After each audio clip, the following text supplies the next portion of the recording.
right, let's start. Thank you, Mayor.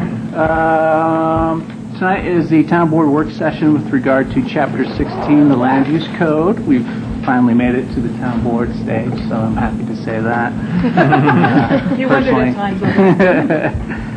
times. This process started on this specific chapter back in 2008 as part of the town's overall update of the Superior Municipal Code.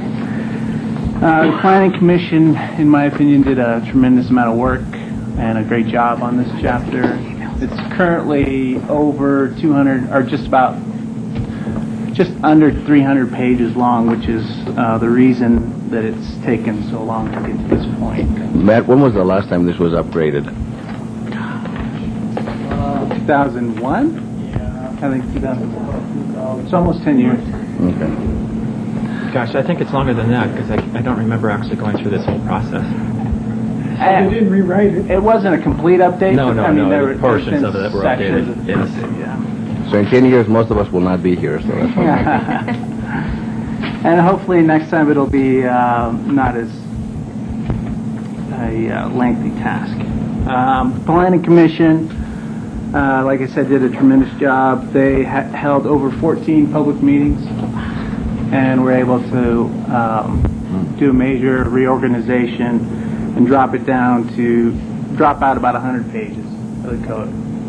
So I think what the board has in front of them, which is a recommendation from the Planning Commission, is a good document, and I want to thank the Planning Commissioners for the work they did on that. I also wanted to thank the staff that did the input on this, and that's Kendra Carberry, our town attorney, Jeff Parker, her associate, who did a ton of work in the beginning on this, Fred Fox, our consulting town planner, Phyllis Harden, and Jay Wolfwood.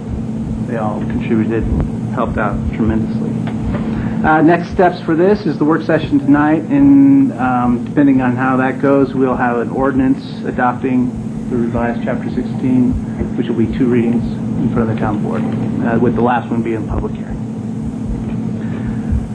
What you have before you is a major reorganization of Chapter 16. This allows for the public and staff and developers to find information more easily in its current form. And it's updated to comply with state law, current law. We did some major updates, which we'll go over. And then it, as I mentioned, deleted any unnecessary language, which is why we have 100 less pages.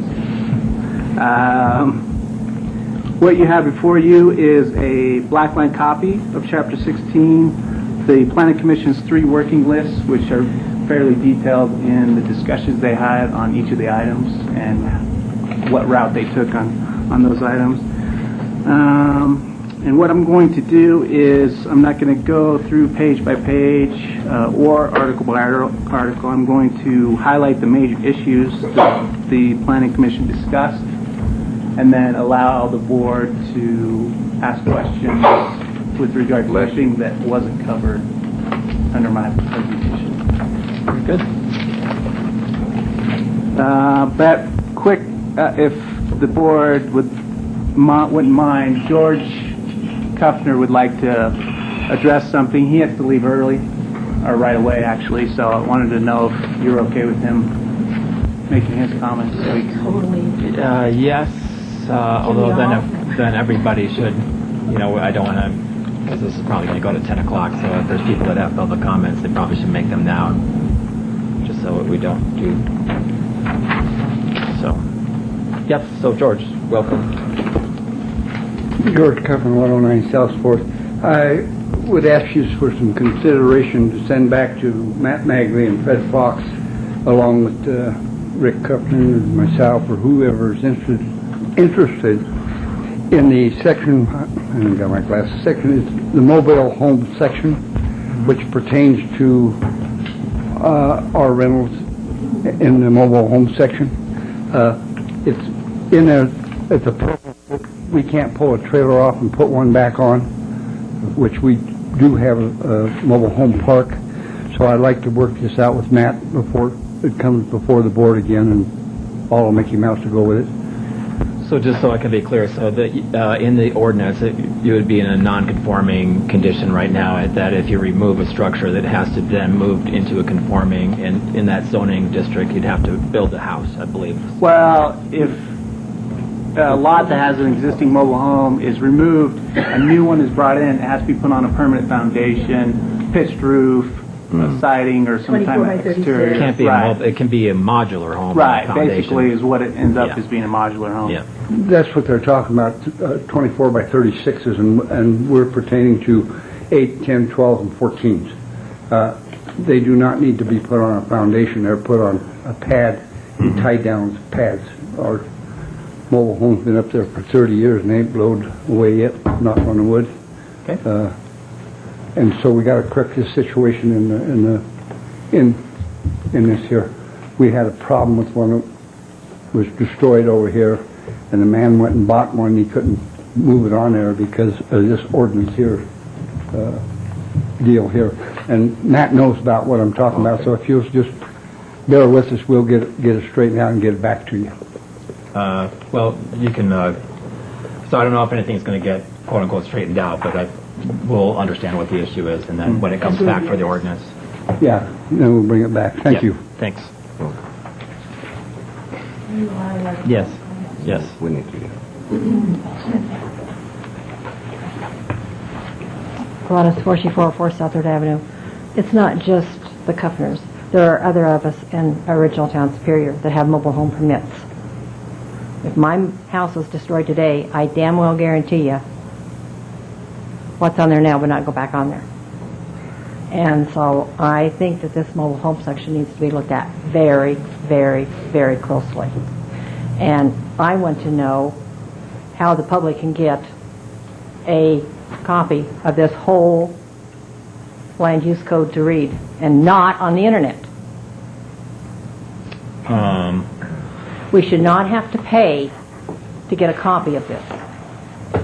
Okay. Well, I'm sure that we can probably work something out. So, I guess I'd recommend that given the situation, and I suspect that there's probably not going to be very many people requesting it. Anybody who wanted to have the new black line copy, I'd recommend giving it to them. That's the proposed change. That's Yeah. not the current code. Okay. But close enough. As long as it's looked at closely. Thank you. Uh huh. John has a spot there.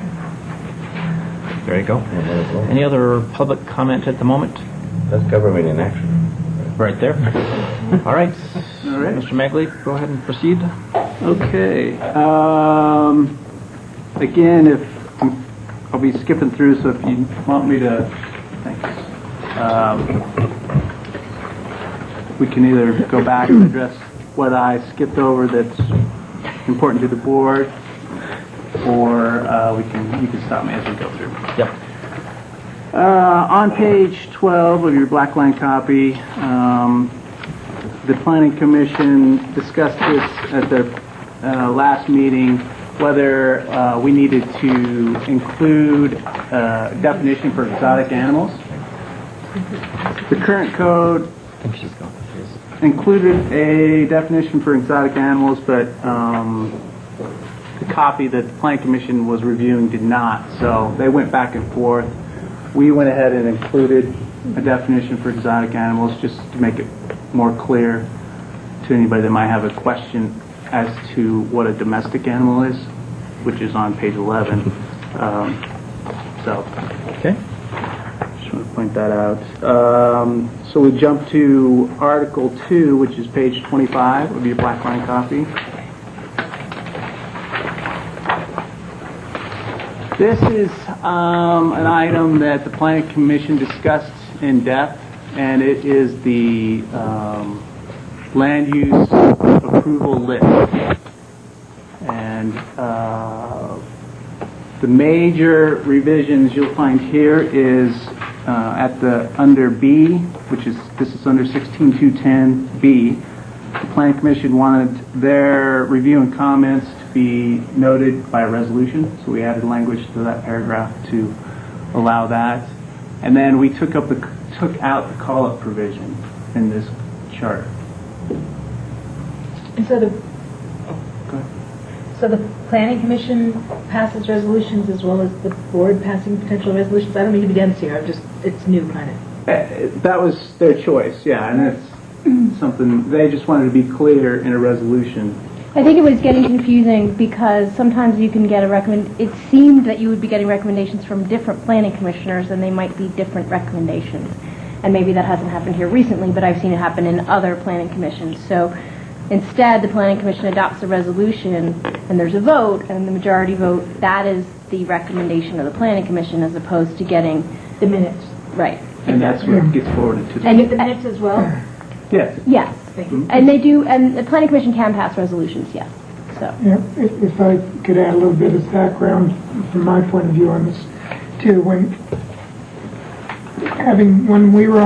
I was on the planning commission, it was fairly common that we all thought we knew what we were recommending.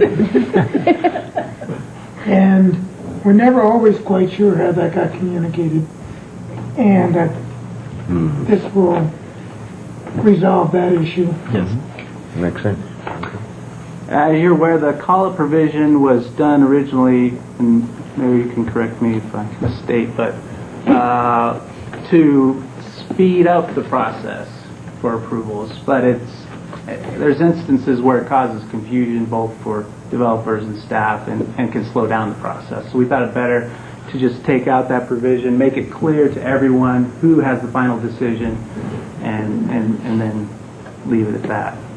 The Planning Commission had a lengthy discussion on this because there were some on the Planning Commission who felt they should have more action items that they decided, whereas most of these in here are a decision at the town board level. So they, at their last meeting, instead of going back and forth trying to decide which actions they wanted to decide, they thought it better for the board to let them know which actions they felt they could decide on. So the only decision I think currently now at the Planning Commission level is conditional use permit. Mm-hmm. Everything else any major items would go to the town board for final decision.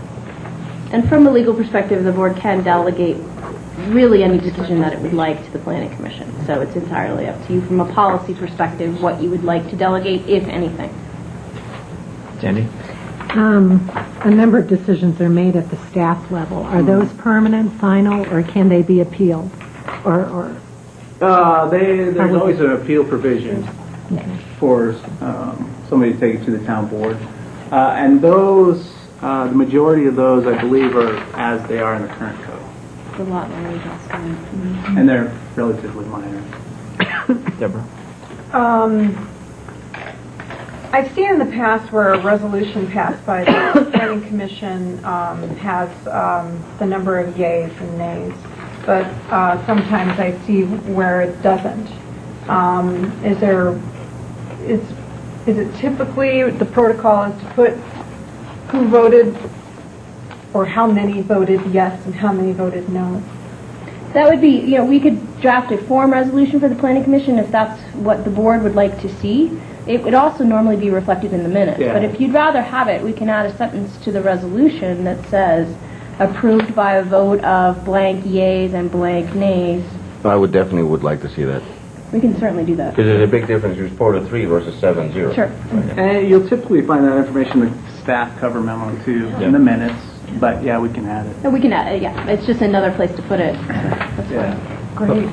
Before you move off this, I have a few comments. Fortunately or unfortunately, I read through the whole thing and it was all very well done, but I have a few comments. And just on this page, at the bottom it says, at least on mine, it says site development plan, which I think actually goes on to the next page. And it didn't look like that was changed in the black line copy. So just, if it is, that's the only issue. Although here it looks a little different. Yeah, it's different because Just so it lines up with the next page. Oh, right, yeah. Mine paginates even differently than that, yeah. Okay, thanks. Sorry. and then one other item I need to point out for the board is major public improvements. What page? This is page 26, so it's the next page. You have major public improvements. Is review and comment by staff, review and comment by the planning commission, and decision by the town board. This conflicts with what's in Chapter 2, so we just need clarification on how. I think our pages aren't lining up. Yeah, there are ones different too. Oh, Do you have the? Do you have So this it's still one? in this chart. yeah, it's just the next page. Site development plan? Oh, okay. Major Under public miscellaneous. improvement. Okay. Yep, under miscellaneous, thank you. Major public improvements. Ah, there we go. The Chapter 2 states that the Planning Commission, the town board refers major public improvements to the Planning Commission as it deems necessary. Mm-hmm. So that conflicts with this land. Here it says that use- major. Here it says major public improvements will be essentially. Right, So all exactly. Okay. So we just need clarification from the board on how you want to proceed with that. And it also will come across this again as we go later in the chapter on page 83. But just wanted. Do you have a definition of major Yeah. public That's improvement always the somewhere? issue. I was just going to go there. We Major do. public improvements, those projects with significant impact located within public rights-of-way, including streetscapes, interchange designs, buildings on public land, public easements, such as maintenance buildings and parking structures, and park and recreation facility site plans. So that all seemed reasonable to me, but just under the streets, I don't think that we want to. We spent $1 million on our streets rehab program. So major because we spent a whole big chunk of change, but not really major public improvement because it's just rehab. So is there a way to put the word new in there or something that would make it clear? Sure. So basically, if you're repaving, even though that could be considered major because it's a large cost, you don't Right. want that to go Right. for review and comment. Correct. Okay. Maybe repair and maintenance. Right. Be excluded. Exactly. Yeah. So you're suggesting Chapter 2 be modified to The attorney's language, whatever. Basically, I think that we all are on the same page with this. We just, once again, we're rehabbing our streets. I don't think we really need to refer that to the Planning Commission. The way that it reads right now, someone might say, well, that's a lot of money that should be referred to us, and so I just want to make sure that it's clear that it's new stuff that we're doing.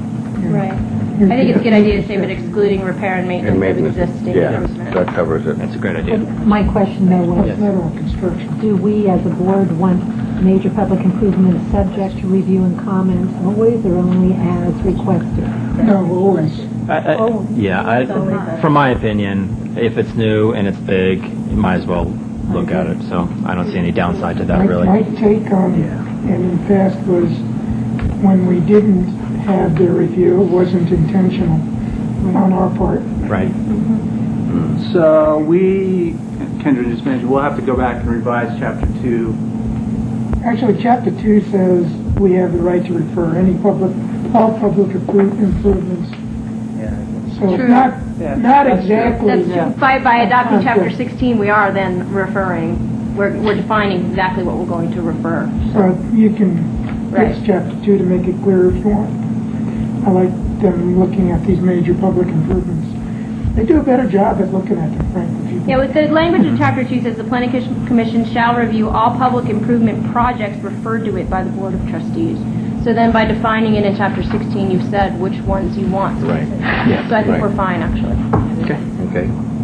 On that page, so under the land disturbance permit, is that a grading permit? I don't think I know the terminology land disturbance permit.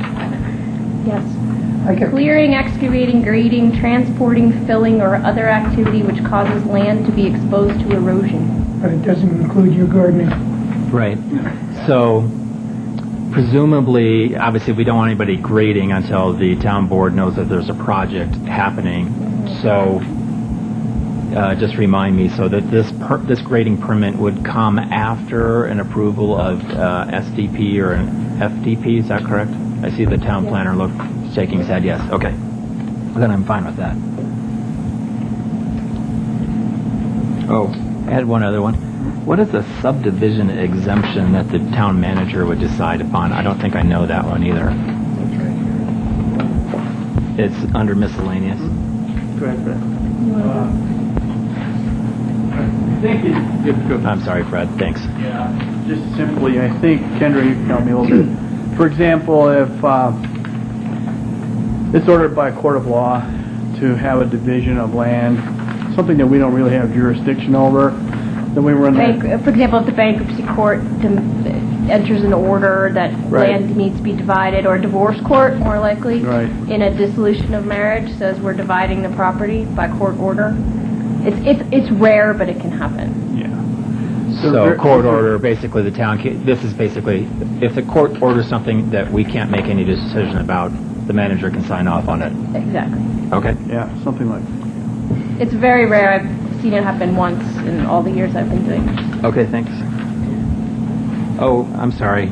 On that page, also the sketch plan was deleted. That's because remind me the reason for that? Basically, the concept plan has taken the place of the sketch plan. So we have a pre-application meeting with the applicant, then they can request a concept plan if they want. They make their presentation, then they decide and do a formal application, and we use the preliminary development plan. I mean, the sketch plan is very similar to a concept plan. The next level of detail is going to be your preliminary development plan that they submit. Okay. Can I ask a question related to the concept plan then? A page later, in page 29, it says that the applicant may present its concept plan to the Board of Trustees. Don't we want them to have to? No, You know? Yeah, we want to keep it voluntary. Okay. Yeah, limits our that's money. liability. Yeah, that comes back to the quasi-judicial nature of your decision-making, and if they subject themselves to a review prior to their actual quasi-judicial hearing, we want that to be voluntary on their part. I see. And so if they decide not to do the concept plan, then they skip that whole process and move right to the preliminary, Development plan. Is that what it Yeah. is, the Yeah. DDP? But Okay. they will have worked with staff on that time, too. Right. Yeah. Okay. All It right. doesn't allow them to skip staff input. It simply allows them to not come to the board with the plan. For a preliminary sort of look over. Right. Yeah. Okay. Thanks. Thanks. Under, I'm going to do section numbers since the page number is aligned. 16260, subsection D. 16260. Yes, it should just be a couple pages later. Okay. We added a chart for notice of requirements, which lists when something's submitted, whether it needs to be publicized, have a mailing, and a posting, Yeah. any of those three.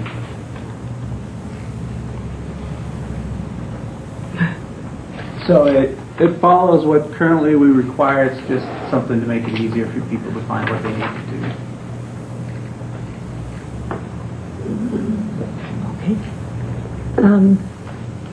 Sandy?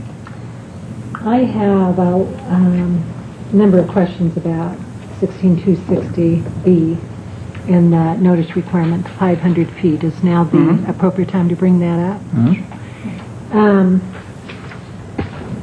I'm actually concerned that this does not give us enough public notification, so that's, Scott sent this email out today telling us that, for example, the Rocky Mountain Fire District Edition, 37 public notices went out. Remington Homes, 118 went out. Clearwire, 20 went out. And I also asked him about the Richmond 11, Richmond 15 swap, and he didn't give me information on that, but I think it was 126. So I actually wanted to have some more fairly serious discussion. I, of course, want to err on the side of more public notification rather than less. And I also feel that this section does not have the wording, unless I've missed it, that says disregarding any intervening public right-of-way, whereas another section says disregarding streets, that the 500 feet, 500 feet back on page, I think it's 58. Is that where the other one was? back on page 53, under 16740 called protests. So 16740 protests on page 53. If you look down to B1 last clause, it says disregarding intervening public streets and alleys. So I wanted to raise that possibility as well, because I think sometimes these wide streets with the bike lanes and everything get in the way of notifying nearby homeowners. So I want to throw that open. Yeah, and if I may just give input of what the planning commission struggled with this one also during their meetings, and they went back and forth. There's some, that thought we should have 1,000 feet, and some that thought 500 was too much, and they couldn't come up with a distance that they all agreed upon, because there's different situations where even 1,000 feet is not going to get many households included in it. So they decided to leave it at 500, but just letting you know what. Think of the town center. How But much- this is, oh yeah. Yeah, exactly. This is one of those where it came up somewhere else as well. It must have repeated that set, and I missed it here. But in the other part I had put that or the nearest 50 households. Right. And if you have to go to the nearest 50 households, maybe you have to put up a sign. Well, I believe in that. I call it my X requirement, or X number of households. And I certainly like 50 because, for example, functionally speaking, in Clearwire, a lot of people contiguously are going to be affected, but only 20 have received notices. In Rocky Mountain Fire Expansion, a lot of people were affected, 37 received notices. And frankly, I campaigned out there, not a single one of them felt they had received a notice. So I'm suspicious of that. I would have thought that I would have actually hit one out of that whole community, and Marble, that would have recalled getting a notice. And then in the case of, for example, the swap, 126 households on Indiana, where a huge geographic area and a huge number of homes is really not that ample a notification requirement. I would like to discuss this more. Also, I would like to discuss the functional possibility. It probably, I don't know if it's appropriate for the code, but that when we send those out for the developer, we send them out actually, that they be marked with a red stamp that says public hearing notice enclosed, so that people don't throw it out with the junk mail. My whole thing is to get people to see the darn thing. Yeah. And before you go there, so just so I was clear, because I had a question about this, 500 feet isn't very well defined, so it depends, if the lot could be very large, and if it's a 500-foot radius or 500-foot diameter from the center, or is it 500 feet from the lot, from the nearest lot? Nearest lot line. I don't know how we actually do that. If you construct it in a way you From the closest, basically you'll draw a radius around the lot lines that are 500 feet away. Is that correct? Yeah. If the lot is a square, then it's 500 feet in another square around it. So if you're on the side, it would be 500 feet to the west, for example, 500 feet to the north. Okay. But as it's stated now, it doesn't disregard public streets and alleys, and I actually would recommend that. My suggestion, as opposed to having staff having to calculate the size of a particular road, I would much rather just, if people are concerned about the length or the distance that people are notified, just increase the distance, as opposed to them having to calculate all the streets and subtract that out. It's very difficult to determine the actual width of each street. I think that would put a pretty big burden on staff, and I would recommend that you just go to 1,000, or whatever the number is that you think would cover it. I'm happy with 1,000, but I think we should also put the or. The minimum number. Or a minimum. Yeah. And I agree. I remember in other towns I've lived in, if it was something that was kind of different I'm not looking forward to ugly signs, so I'm just saying that as a suggestion, we can consider whether or not, gee, if it's something that's not right next to their house, maybe we put a sign up so that the people who are affected by it, that pass by might see it. They might not be within 100 feet, they might not be within the first 50, but they maybe are affected by it. Something that happens on Purple Park, for instance, or something. So I think we have to post everything, so that's a signage, but the things that I think that you're saying is that the posting is basically a real estate sign. This is what every community does, so we're not different from this. But when you drive by it, it'll say, notice of public hearing on X regarding this, and it's that size, so it's impossible to read. So either we change the language, increase the size, but I think it is actually you have to post for these things here. Thanks.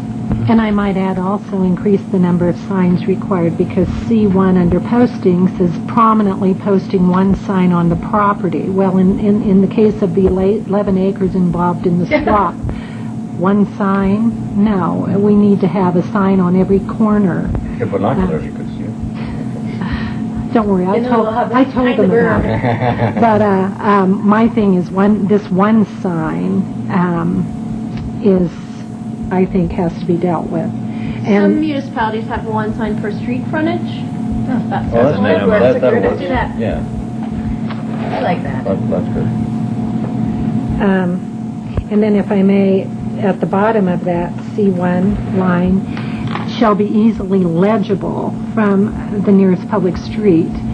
In the case of Rocky Mountain Fire District request, there was no legibility at all. I mean, I had to pull into that police station to go up to the sign and read.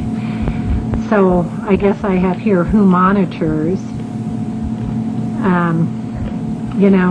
but I certainly would like us to enforce that legibility or deal with it in some way. I think that, if you're legible is hard to define. I mean, legible, if you go up to the sign, like you said, you can read it. you can read it. But it says So from the it's nearest legible. public street. Yeah, so Yeah, what speed? once again, I think it gets basically to the Right. size of the sign that Yeah. you want Yeah. it to have. So, Do we dare to try to mandate the size of the sign? it certainly would be the place to do that. I don't know, Mr. Fox, if you have any other localities that you deal with that have identified this. I've never seen anything. The only public hearing signs I've ever seen are these signs that we post here. So I think that we're just following the norm. But Right, I think I've had one community where they actually define the font Yep. size. The problem is you end up, if to write all the words on there, you end up this kind of a humongous sign that's more than a 4x8 foot sheet. Normally you can get everything on a 4x8 foot sheet. And if they post it just inside the right-of-way line on their property, then there is a fair amount of legibility from the street. If they post it too far back on the property from the right-of-way line, then it does get obscure. You need to get out of your car and walk up to it at that point, or maybe on their property and all that. So it should be, the only thing we could do is define it as no more than 1 or 2 feet on their property from the right-of-way line, and maybe the sheet size, we could work on that, but limit it could be on a 4x8 foot sheet, which is a pretty good size sign, because you're going to need 2 posts now to hold this bugger. It's not a small sign. And maybe maybe the sign doesn't have to tell everything. Maybe the sign just has to say public hearing, the date, and then the rest of it we find on the website. Or we say what it has to. I think the sign language is there. yeah, the sign language is here. So one choice would be. So if I was a member of the public, the case number means. I'm sorry, just. Kendra had a Sorry. Go great ahead. suggestion. Yes. Another option is the town could provide the sign. And then it's up to staff to determine, based on the proposed action and our sign code requirements as far as dimensions and where the property is and how big the property is, how big the sign should be and what the font should be. I know that some communities eventually just did that because they were getting signs that were this big and then signs that were huge. Why don't you give us an option for those two things, posting on every roadway or whatever that language was, and what you just said. I mean, if I look at this right now, though, so you know, if I was someone reading this, like the case number, I don't care what the case number is. I don't care if it's chapter 16, that's chapter 16 of whose book. Right. Right, you know, so there's a lot of stuff that you can make the font bigger by getting rid of the things that are not important for the public and provide more information. Sure. So maybe, Right. so for the Somebody can edit. initial reading, which will be coming back, maybe that could be something that we could select from. Sure. The other, can I go back? I'm sorry. I know that you all said the 50 closest households. I wanted to go ahead and put some language in, but I wasn't sure. Are we talking about a minimum of 50 closest residential properties? I think commercial too. Okay, so they're 50 closest properties. Right. Right. Okay, I just want to make sure I got Yeah. that distinction. Yeah. Thank you. Put that in there. Okay, thank you. Yep, Sandy? Okay. In furthering this, I would like to have a bit of a discussion on the board's appetite for possibly including notification over the town's email system to all residents. And whether I'd sort of like to see our Chapter 16 move into the Internet age and possibly require notice of all public hearings via our electronic system. So I think we do that already to some degree. So the question is whether or not is it going. So we send it to the people that have signed up and want to have that information now, Right. because all the board hearings are notified that way. If you want to do it to everybody that gets an electronic newsletter, I guess that would be another. I'm not sure that's a different list, right? Well, yeah, it is a different list, yeah. Or do you And a post it larger- here in front? No, I mean disseminate electronically to the names, the people who have self-selected to be on Just self-selected. I call it the e-blast list. So we do that already, if it's the people that have signed up.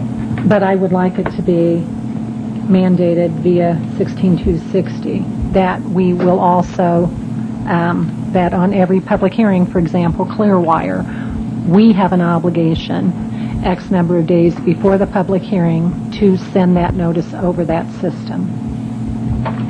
Let me throw one thing out there. Each notice that you set up for yourself, if we fail to comply, the action will be overturned. So if someone proves that they didn't get their email notice because the email address was spelled wrong, something like that, we set ourselves up for that. We can put a disclaimer in there saying that staff will notify everyone on the list, provided that, any technological difficulties shall not invalidate the public hearing. It just opens us up a little bit more to challenge.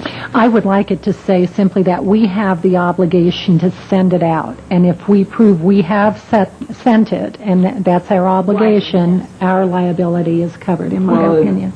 And just another concern is there's the potential that you might start losing some people as we send out more and more. I think we might gain people as they realize important notices are coming over.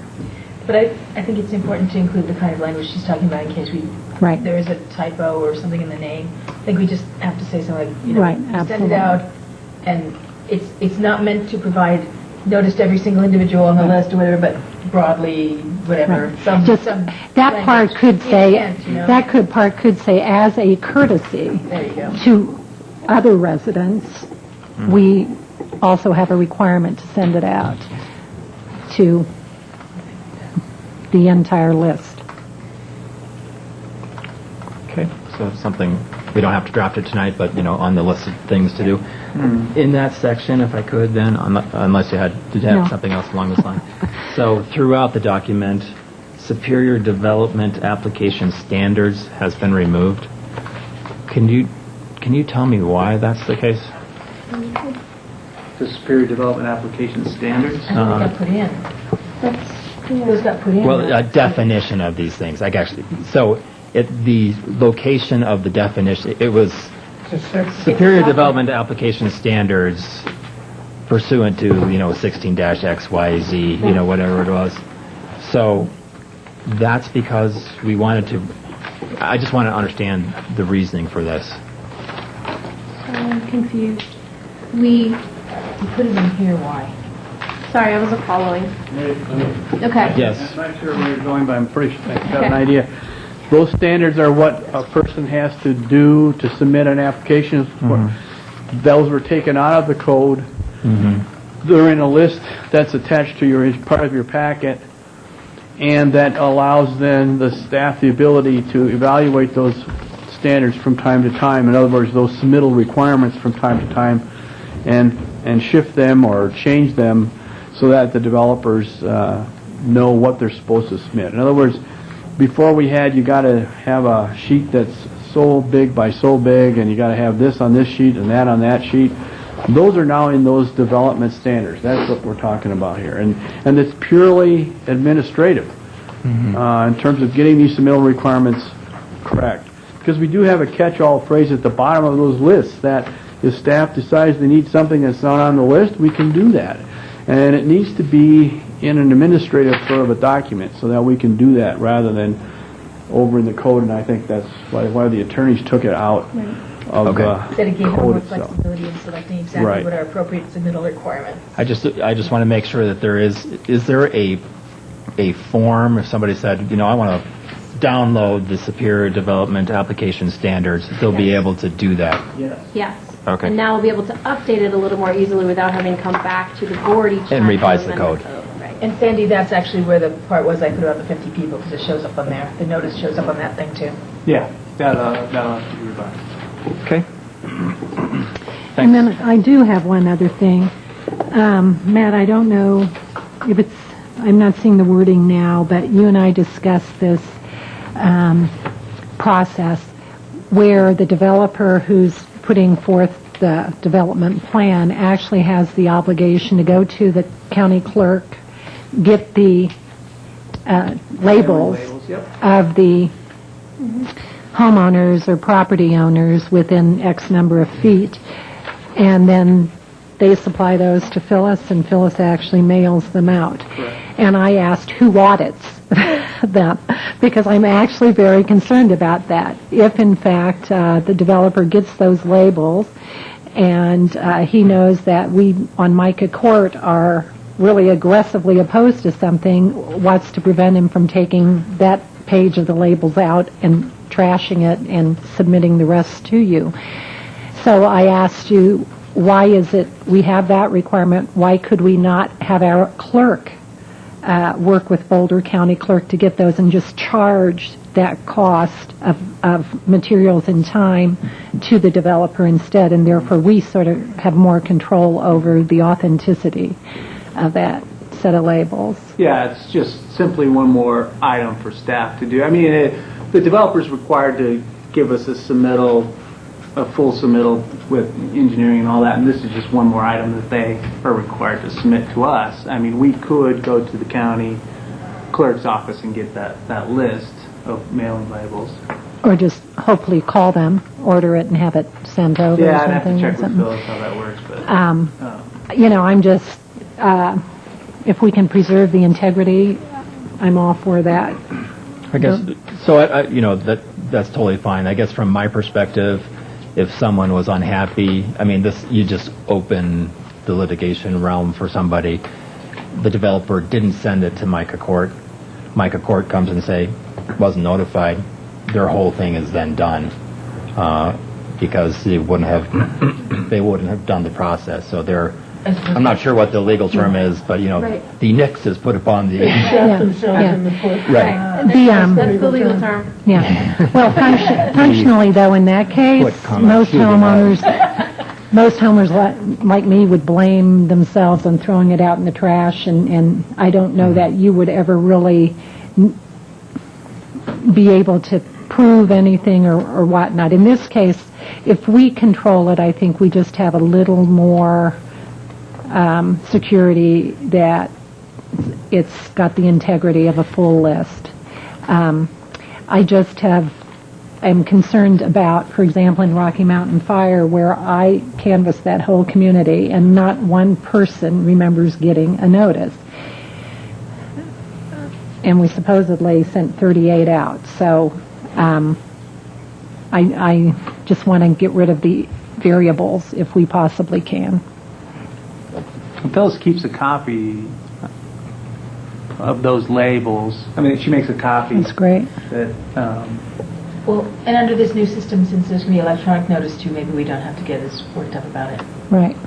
I really like your idea, though, about having a red stamp. That would catch my attention as I'm getting rid of most of the mail that I get. It was like, whoa, that's on the outside of the envelope. I think that's... Especially if you stamp it summons. yeah. You're under arrest. Final notice. Can we put that in the code? Yeah, final That we, within an envelope stamped, public hearing notice enclosed, in red, 36-point type? Kind of like your Jury summons Yeah, it's very that I much just so. got. I have no Yeah. problem with that. Yeah, I think it would make a difference. Okay, I think it's give us some options. I believe they've all been sent out. I don't think it's supposedly they've been sent out. They've been sent out, but most people don't look at it. They think it's, Yeah. recycled. I think the best notice They think it's a message from the mayor, and so they put a put it bulldozer on the middle of the property. Yeah.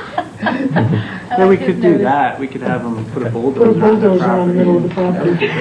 I think that's, That yeah. is Wait, what's going on? That's the notice that'll get the response.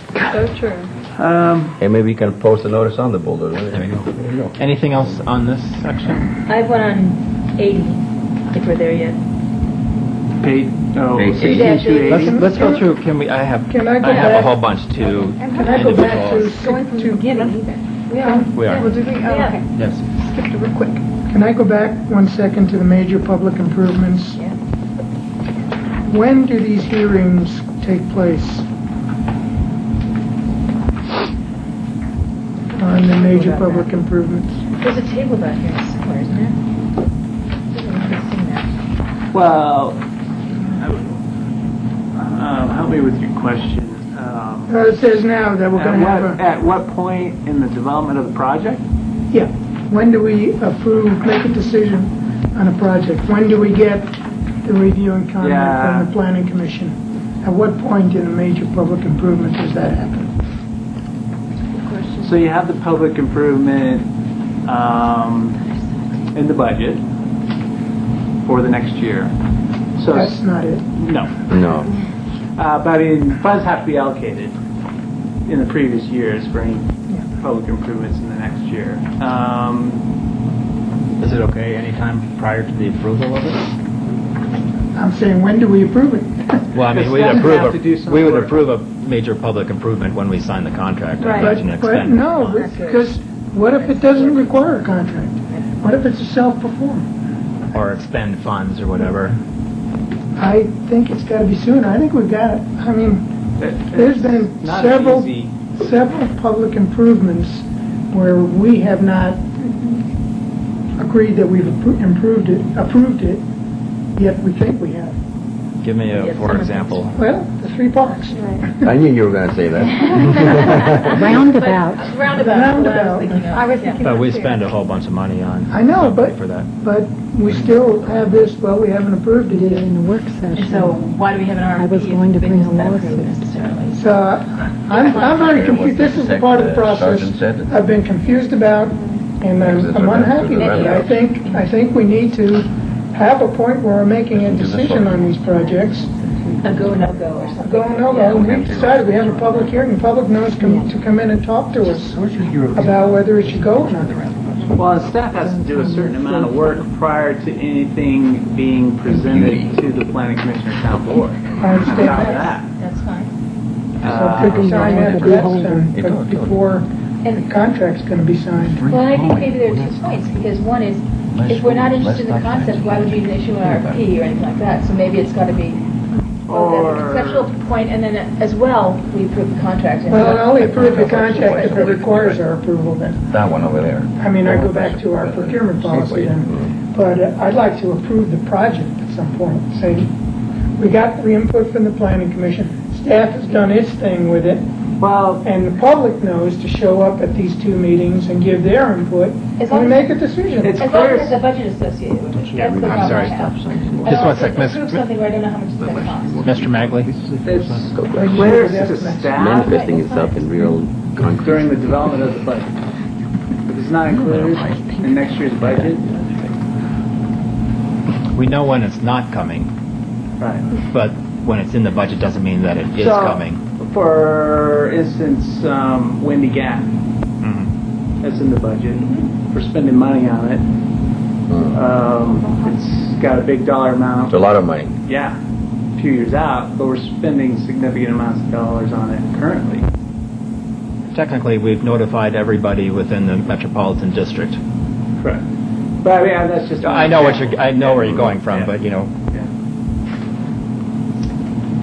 Well, I tend to like to see the entire project in its absolute entirety, get everything resolved with it, and then pass it, and then I don't want to see it again. I'd rather, I'll hear updates on that, which is great, but I don't want to come back in pieces. Right, so that would be that's at the time that we'd sign a contract then. So basically, you'd have a design, 100% design by staff, and whatever advisory committees. Then it would go to the planning commission for public hearing, then to the town board. And see, I think that's too late. Then it's so much a thing that's got budgets and RFPs and all the rest of that stuff all out there. Seems to me we need to have something pass at least a yes, we're interested, or no, we're not interested sort of test earlier on. Or I think that's where it creates the confusion. Yeah, that's exactly You right. get the RFP done so you know what it's going to cost. Then you can make a decision. That's why I asked about moving forward. cost. I said it has to have at least some level of cost associated. I'm not. Well, I can live with approving something with a budget. Yeah, budget. There you go. And we have a budget, we've approved the budget the prior year. But I want to be approving something that at least has some kind of development plan to it, that I know what this thing's going to look like, and the public has had their opportunity to give the input on whether it should happen and what it should be. And then the planning commission gives us their input and we approve it. And it doesn't have to be the final 100% thing, because there's very few things we approve at a final 100%. Even, I think the closest is final development plan, but that's not after the construction. No, it's probably We turn that over to staff at that point. So I hear two different things though. So I hear one that said we should do it during the budget process, and if we really want to get input, that's never going to happen. No, I mean, that agree with doesn't that. make And anything. things come up from I the think budget all the time. I'd like And to we'll have something equivalent to a preliminary development plan. So it sounds like you'd have 100% design, just like design of the project, then it would go to town board first, and then the planning commission. No, planning commission. Let's just use a concrete example. Okay. We're going to do the roundabout. Okay. At Masters Court and El Dorado Circle for whatever. So there would be the town board would put that into the budget. So, they're actually before that they'd say, yeah, I'm kind of interested in that, really interested in that. I'm going to put some money in there. That doesn't seem like the time that you want to get the planning commission involved, right? So then you'll move forward and say, well, yeah, I really want it. Let's go have somebody design it. Do you want to do it before they do the design or after the design is in? Probably after the design, I think after I the presume, right? So that would be after final construction drawings, whatever that would be called, prior to approval of the project. So. Okay, it's design, we moved from preliminary design to final construction drawings. Yes. I'm not sure. That's a level of that's various gradations of seriousness. Because the other one, if you're talking just the preliminary designs, that's a policy issue now, right? The preliminary stuff, that's not an engineering document. That's like, yeah, that kind of makes sense. I want to move forward with that. So we can have the planning commission get involved in those policy decisions, but that's not really, at least in my mind, their purview. Well, I think it's a major public improvement often. For example, this roundabout, let's take the real roundabout at Colton and McCaslin. To me, that was a major public improvement. Are we agreed? It wasn't treated as such. I mean, but it should, Didn't fall under we view it as a major public improvement. Okay, so And the we've planning just commission saw discussed it. half an hour ago that major public improvements will be RNC, review and comment by planning commission. So the question is, at what point, right? Right. Okay.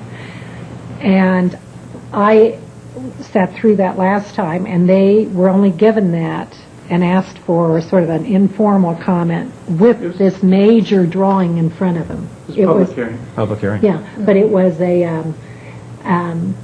It was the final design. but they were never asked preliminarily if that major public improvement was well advised, et cetera. They were So that's the policy. they were given that near complete design, engineering design, and they literally were there nitpicking about sidewalk width and all that kind of That's their stuff. job. The function of the planning commission. We're the policy.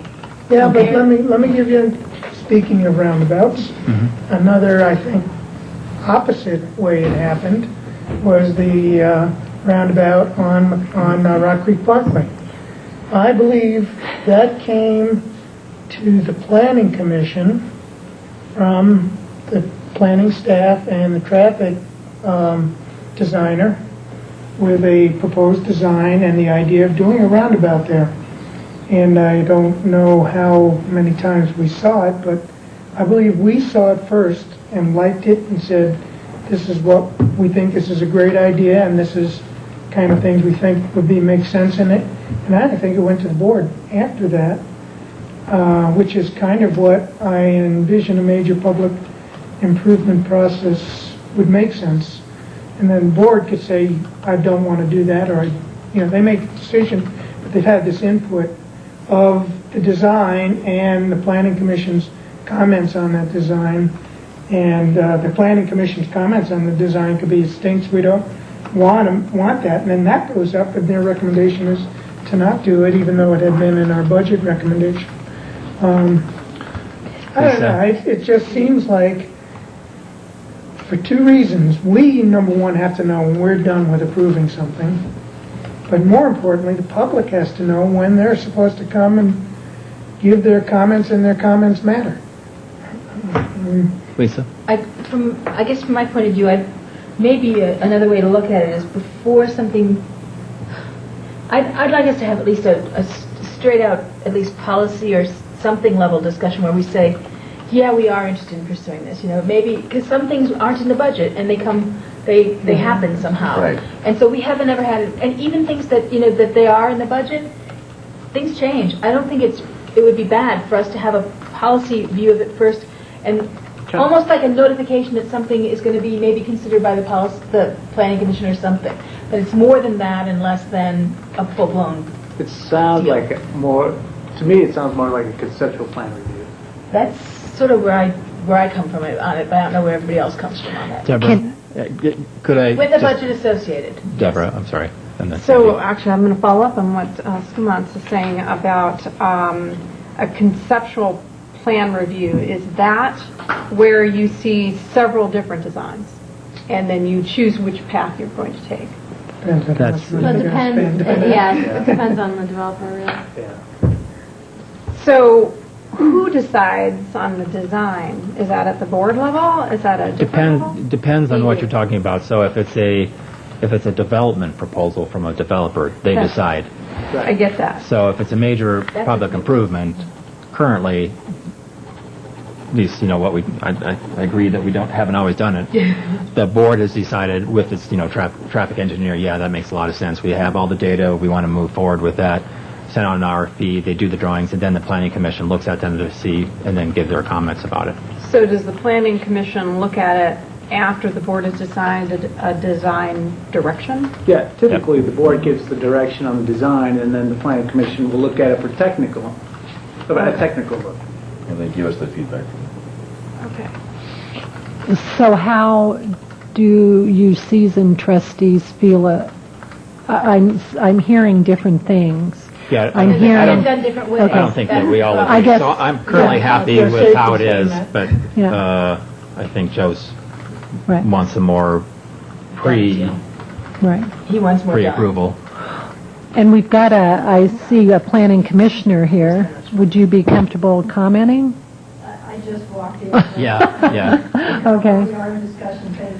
Okay. So, No pressure. okay, I don't think we're going to solve this tonight. Right. What I think is Fair enough. important Yes. is that somehow we define and know and the public knows when these hearings are going to be and this is when the planning commission's making their review and comment, and this is when the board is going to approve it. And I personally, and this is where we deviate now, want that to be sooner than approving the contract. Me too. I don't think we disagree on that at all. And what I want to do is, though, give at least some kind of yes before it ever goes to the planning commission. Even. That's, I guess, where I'm coming from. But it wouldn't go to the planning commission unless we gave the green light. No. Yeah. It says review and comment But for the- everything that's a major public improvement. But the review and comment. Okay, but the comment would have to be a positive comment, or else it would never go to the planning commission. Yeah, I think the, Do we need to clarify that language a little bit? That it's Review and comment is that they've seen the drawings, at least how it's laid out, and the attorney can tell me if I'm wrong. They've seen the drawings. Their comments are, the sidewalk, the radius of the roundabout doesn't make sense. That needs to be corrected. Red line, changes need to be done. That's their type of comment. It's not the comments aren't more free flowing like, well, I don't really like it so much. It's not really at that policy level. They're really talking about technical issues. And so I hate to have them spend time. I hate to have us spend a lot of staff time if the thing that's being proposed isn't, that, especially if it wasn't in the budget, and we don't necessarily want to see it go forward. Why would we wait for the planning commission to provide comments if we're not even interested in it? Sandy? We are actually going, some of us met earlier, maybe May-ish, to try to forge a process type of document. And it's very frustrating process, and we sort of let it drop. But this suggests we go back to it, that for every project that we deem important enough to review, that at the outset of that project, we as a town board, I would say the template would be provided by staff, outline the process that we expect that particular thing to follow. And if we've got that template, and then as we modify those steps, we actually modify the master template, and that template for that project is actually on the website so that any resident can go, and it's got steps, it's got expected dates for all of this, and it follows the process from concept to going before the planning commission to the public hearing at the planning commission on through to final acceptance. So that document is there, and we know what we're following for every project, big and small. It doesn't have to be standard to everything, but there is one for everything. It didn't get dropped. I did ask for meetings again, but there was no time. But I mean, it didn't get dropped. I brought copies tonight just so that if it did come up in that kind of detail, we had it. I'd like to hear what Matt has to say on that. Mr. Magley, please. Yeah, I think Kendra and I were talking that the level of detail we're talking, I'm not sure we want to include it in the land use code. Right. I mean, this is a bigger discussion. than Just a Chapter policy 16. issue that we can I think it's more of a address. board policy that would be... we could publish a policy eventually. Right. I mean, but for Chapter 16, I think it goes beyond what we want digress. in here. Would it be worthwhile, however, if there is commitment of this board to that, simply to put a simple sentence worth of language that says the process for each major public improvement will be determined by the board and posted on the website? Period end. It would be.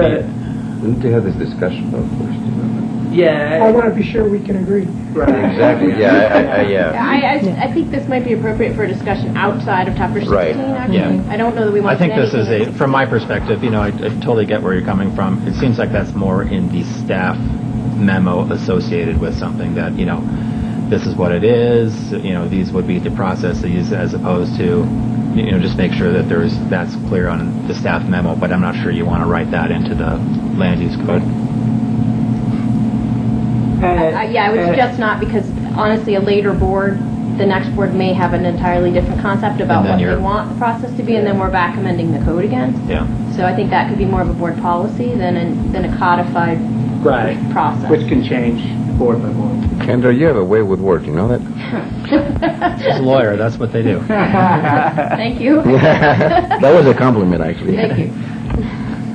So was mine. Okay. I don't know. I don't know about that.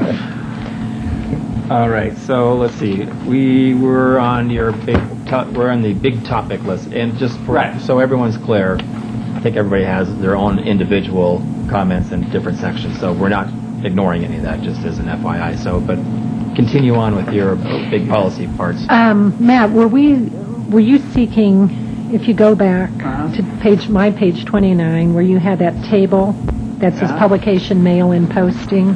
Yep. Were we discussing that as well or not? You want to add the email column, right? Right. Well, I have 4 things under mail that say no now that I wanted to clarify. Okay, there you go. Okay, go to the next, under preliminary plat. Okay. It says no in terms of mail. What is preliminary plat? It's something you would see on a development application, like Remington Homes on the Oxnard property is a good example. Along with their preliminary development plan, they had to do a preliminary plat, which is a preliminary. It's a preliminary subdivision of the land with lots and blocks. But it has to come back for a final. Right. Yeah. Okay. Okay. Now, minor subdivision final plat. Okay. Tell me again what a minor subdivision is. That's 6 or fewer lots.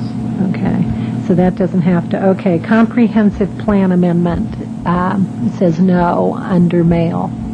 That would be the whole town, because that's generally an amendment to the... Okay. And then a major public improvement, it said no under mail. And I guess I'd like to throw that open. For example, when a major public improvement, for example, the roundabout, impacts a certain geographic part of town, as the Colton-McCaslin roundabout did, significantly more than other parts of town, I certainly felt that it would have been nice to have notified us of the public hearing so that we wouldn't have been shell-shocked by that. Or pleasantly surprised, depending on your point of view. Shell-shocked by that. That's your personal point. Although that would be, that's a hard one because, that's, I think, once again, the entire town. That did impact the entire town. Yeah. But there are parts of town that are more affected than others. Geographically speaking, that's true. But that would be very hard to write into the code. You also have to keep in mind that we always have the discretion of adding more notice than what's in the code. So for example, if the board knew that a major public improvement was coming, the board could direct staff to notify the whole town, or so we just have to keep in mind that we can always add to it. These are just the minimums. Okay.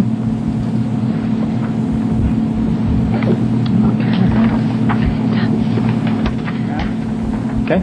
Next. I'm jumping to Article 5. Can I ask a question then on 290? I was waiting for 280.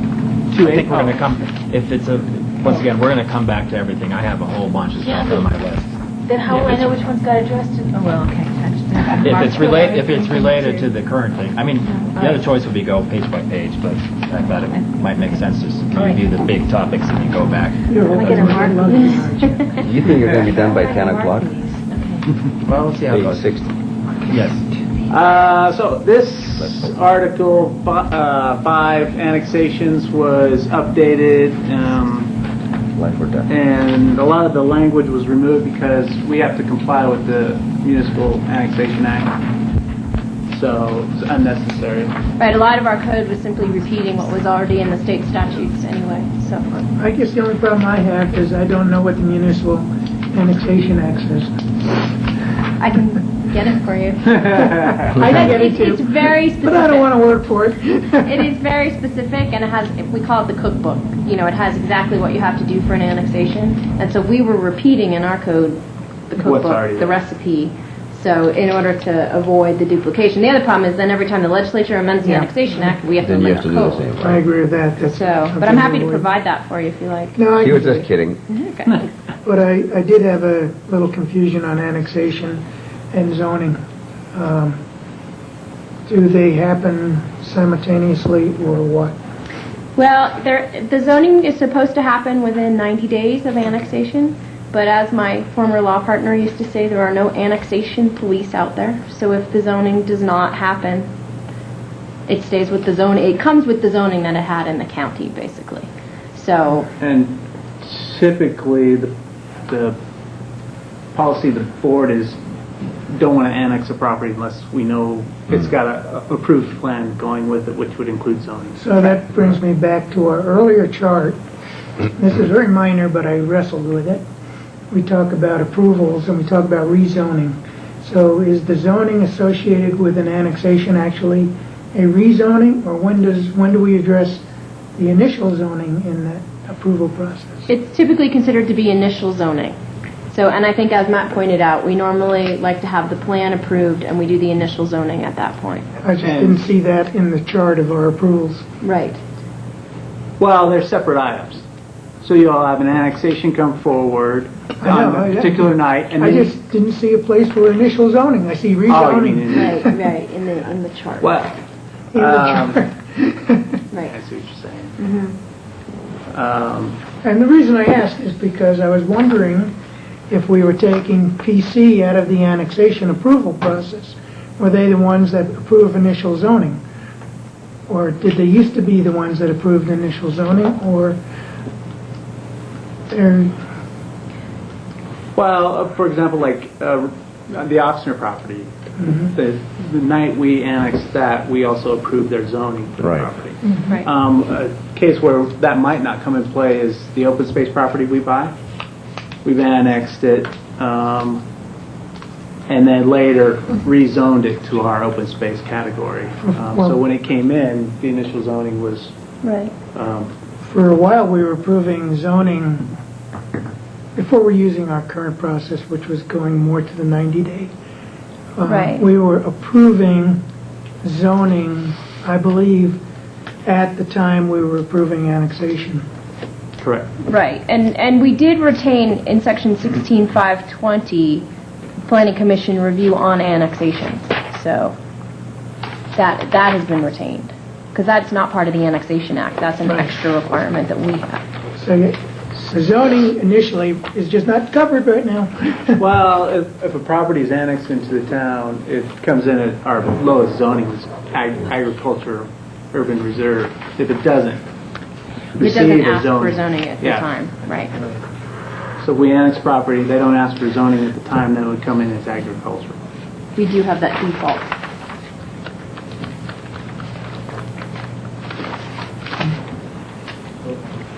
Get something for you gonna help me? If that happens, they've got really nothing. Right. I mean, as staff, we tell the developer, look, you want to annex, you've got to have a preliminary development plan. How is any, this is a small town, we look at these things with eagle eye. So why would we spend a lot of time talking a lot about annexation unless there's a real reason to do so? And there's no development plan. Okay, well then you get urban reserve zoning and it's nothing. Yeah. They don't get any, there's no entitlements there to speak of. Right. So, in the past, we've basically forced the developers to have a plan on the as while the annexation was marching through it, and, the process. They were going together. They ended up being separate resolutions, but that's the way we've been able to do that with developers. Sorry.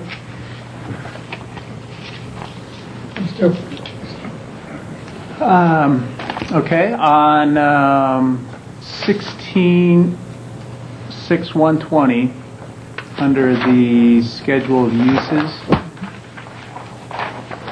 I just wanted to point out a couple things that changed.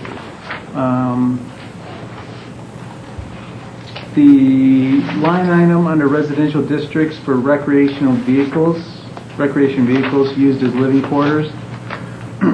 The permitted use under residential high-density medium was changed from permitted to prohibited.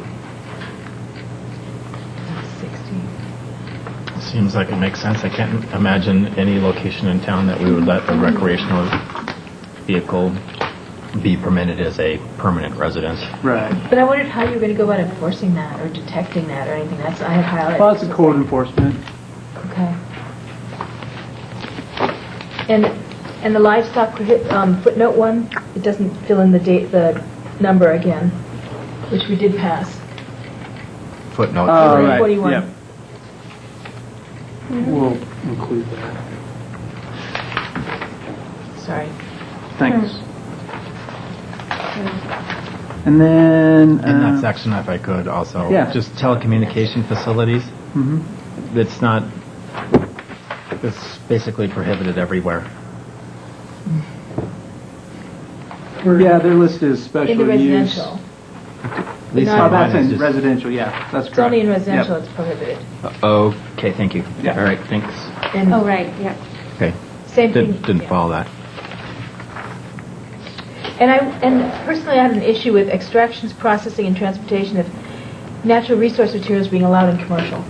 Industrial, I have no problem, but in commercial, that just didn't make sense to me. In the middle of 42. Yeah, I agree. And it's kind of similar with lumber yards. That didn't seem like commercial to me either. And I didn't know why veterinary was excluded if dental and medical clinics were allowed. We have to be careful with the lumberyard because Home Depot has a lumberyard, so. That's what lumber yard, okay. Yeah. I'm thinking of like sawing and that sort Right. of thing. Right. So. I think you're thinking more of sawmill or a mill, but an So- actual lumberyard is really what. Can we call it sale of lumber as opposed to processing of lumber or something like that? Because I had an issue with that. If lumberyard may be too Sure, we can ambiguous. define. Yeah, we can certainly define lumberyard if it's not defined. That would be great. And another thing that I had a question about was, is this where we want to add in marijuana stuff? Because we've got sexually No, that's mental covered. things and all We- that. that's- or- We're we leaving don't them need to- Yeah. I mean, we've got these things all X's, and we wouldn't put it in there and then put all X's? Well, if Do that. if there's a That's what I'm use that's not listed in here, It's automatically prohibited, but Yeah, I think it's you're saying for somebody, for the ease of someone opening up the book and looking to see where they are, if there's a big X, they can get it quickly. It's up to the board.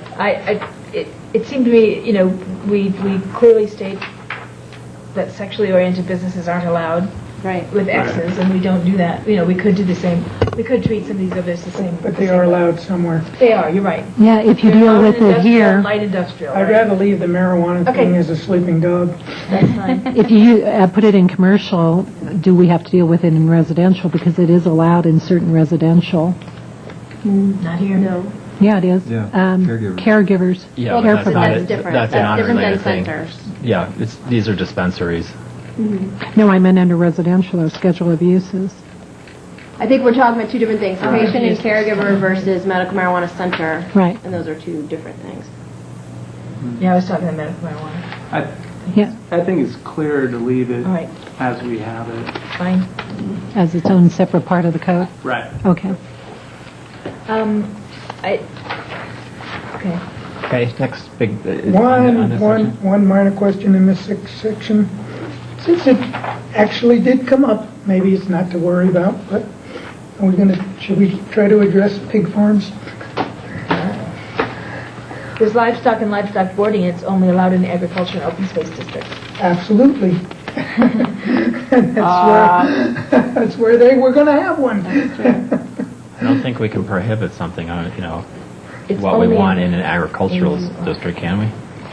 We can. We can prohibit hog farms if we want to.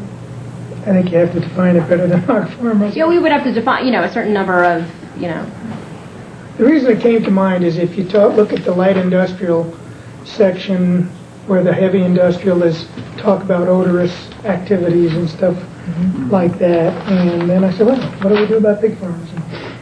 I actually think that has merit. Any odorous is a good word. And we have that language already somewhere else. yeah. And then again, most farms have a little odor going for them. I was gonna say. Yeah. There's certain ways that other zoning ordinances prohibit sort of large-scale agricultural operations versus That's what I'm I thinking have of. 2 pigs, Yeah. So we could have a number or some potential impacts or... Could we get an example and see whether it makes sense to even address it, or But maybe we don't have a piece of property Say at the where, end of the day, we won't have any agricultural land, so. yeah, No, yeah. Oh, And it's, yeah, we're, but we did have a scare. Yeah. you did. Which is because we annexed something because we had to annex something at some time. And, Right. You know, and without zoning, it's sort of different. So I don't think that's ever happening again. Did you get my comment about veterinary? No, I'm sorry, what was that? Okay.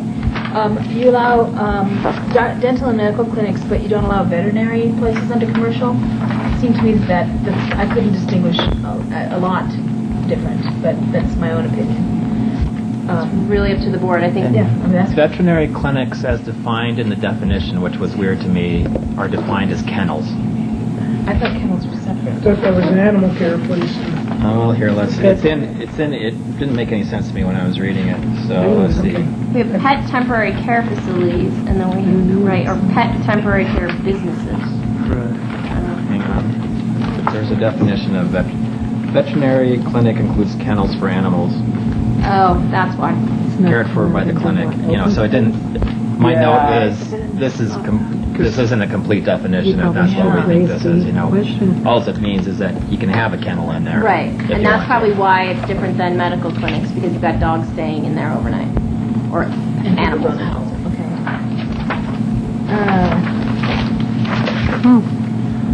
I'm just curious on something. The Community Park East, what is that zoned as? It's in the Rock Creek FDP, I think. Yeah. So whatever that is. It's in our map as public use, I believe, or public, it's not open It's not space. it's not OSN. No, it's not open space. Because it has different zoning, because it's in the FDP, I believe. right, that's correct. And when it Yeah, it's in the came, Rock Creek Ranch PUD. because the first time it came, we heard anything about it was when CoCal started using it for their purposes, and we heard from nearby residents, how come this didn't go through a process? And the process was it was meant for public use, and that was public use. Where is that? Where is the public use table? I think it's on the map. But it's not in the code? No, I don't. I'm not sure if public use is there- the right term. What would it You be have the classified as? agriculture open space districts. It's in the PD, it's all it says there. Yeah. Is it mixed use? What's OSR versus OSN again? Natural versus Yeah, it's recreation? Recreational. Okay. Do we have to allow the oil and gas drilling thing? Is that required by law? Oh, well, that's a really complicated question. But yes, I'll just be brief about it. And there were two, I think a couple others.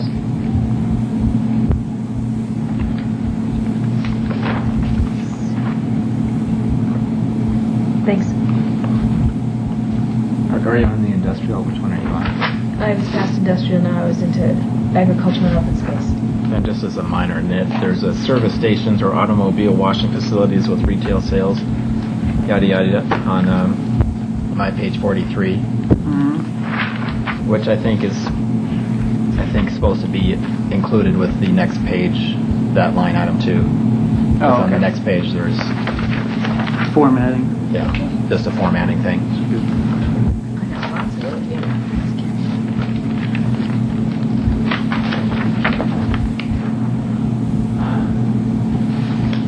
Okay, next big policy one.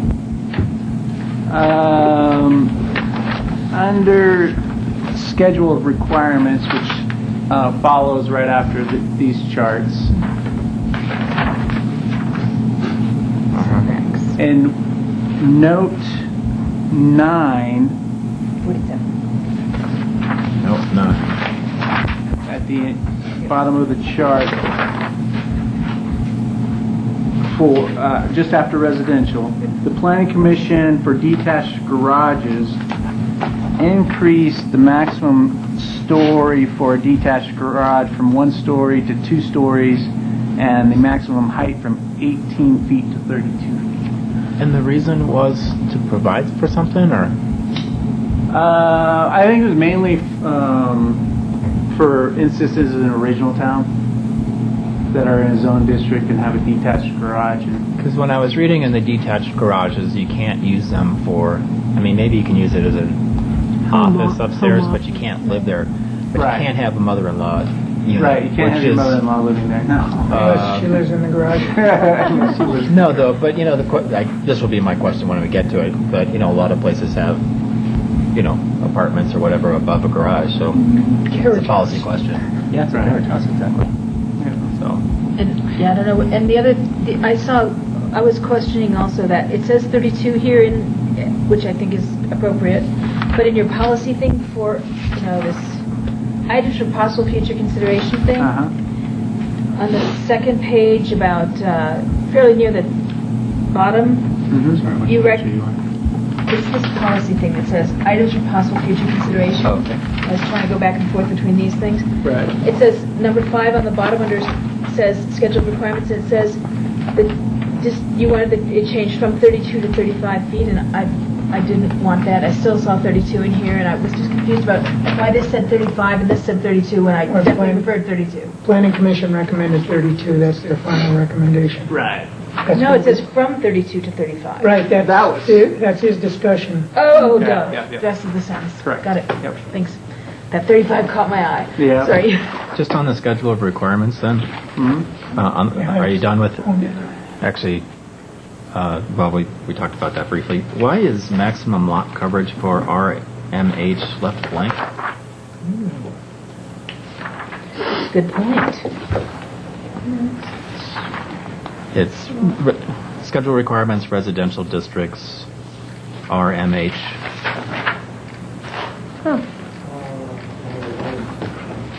Somewhere else I see something about what There the is no mobile home maximum lot parks coverage. have to be. It was listed. There's no maximum lot coverage for a mobile home. They So it be- can cover the entire area. So I'm not sure that makes, Other than setbacks. They usually in a park. Right, but not always, as we've discussed this evening. right. And that's the way it is in the current code also. So we don't need to solve that necessarily tonight, but it'd be a policy thing that we should chat about. Also with the side yard setback of Okay. RL is 5. That seems pretty skimpy Yeah. to my mind, at least. So, Can I can't, I'd like to comment on this part. can we?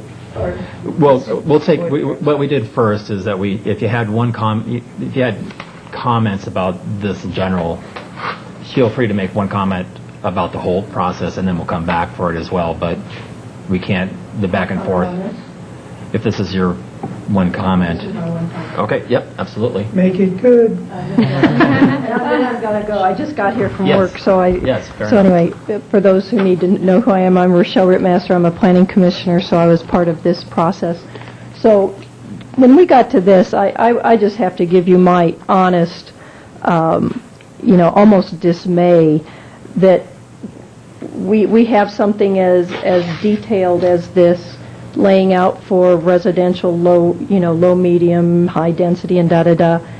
But then it totally baffles me that if and when we go into a planned development mode, which almost this entire town is, that these basically get cast to the wind. Prime example is Sagamore, that as we were sitting down and going through with a fine-tooth comb, what does medium density residential really mean? It doesn't mean any of that up in the true one medium residential neighborhood in the town, in Sagamore. Almost all the key setbacks are violated greatly, which completely makes that neighborhood not really medium density, but probably high in many ways. So my editorial comment among the many, many hours and meetings we spent on it is, if you really don't mean it, then don't have it in there. And if a PD means you can throw it all aside, then don't even have it in there, because that's what this town has done. And so as other developments come along, just bear in mind that just from my own personal conviction and values, that if this is supposed to mean something, have it mean something, and if it's not supposed to mean anything, just pull it out and say you can do whatever you want, given your zoning. So just, I could make a comment or whatever. So from my perspective, Sagamore would never get approved anymore. I mean, that was an approval by original town residents, I believe, since nobody was here back at that time. So I don't think that that would ever, I don't think that that would actually come to fruition now. So, and I think we also have overlay, not districts, but when you discuss the PD, it would say in the residential zoning category, these would be the requirements in general. So I share your frustration because this is why I'm concerned about the setback of 5. It doesn't seem like that's enough. That's minimal. Like up in our neighborhood where it is so minimal between, I know that I cut a deal with one of my neighbors saying, please don't put up a fence because it feels Now like you're you're down to going. 2 feet. Yeah, Right. you really break up everything, and it was even brought up, Joe. I don't know if you recall one of the discussions where some of these side setbacks were being considered, and there was a concern that if there were a fire, do you actually have the room to put up a fire ladder to a particular property if you've already got minimal setbacks and then a fence should happen to come through that. So that's interesting history about when and how, I guess, Sagamore may have been approved. But when I was looking at these, and I know what our setbacks really are and how much they deviate from these as minimum, these are supposed to be minimum, I just was shaking my head quite a bit through the exercise. I agree. Can I comment on Yes. one other aspect of this? Because I think these charts are significant even as we look at planned developments as a frame of reference. And that's why, to me, the building height was important, because I wanted to be able to have as a frame of reference, we're talking about a 32-foot height, and if somebody in a planned development wants to come in with 40, I have some reference to say it is a big difference. And even though we can approve the 40 under the planned development, I've got something here that's helping me know that this is different than what we normally consider the standards. Right, a good point of So I reference. think that's helpful still. They don't have to be followed in a planned development, but they help us understand the frame of reference. And 5 foot is pretty small. Yeah. That was pretty small from my perspective. Did that come up as a particular approval that, I'm trying to recall something got approved during the process? Well, Or is that the lot coverage one? it was the lot coverage. Okay. Well, and it's something to keep in mind with changes that we make to the chart here will immediately impact those properties that have a current zoning, which primarily is original town. So that's also something to keep in mind.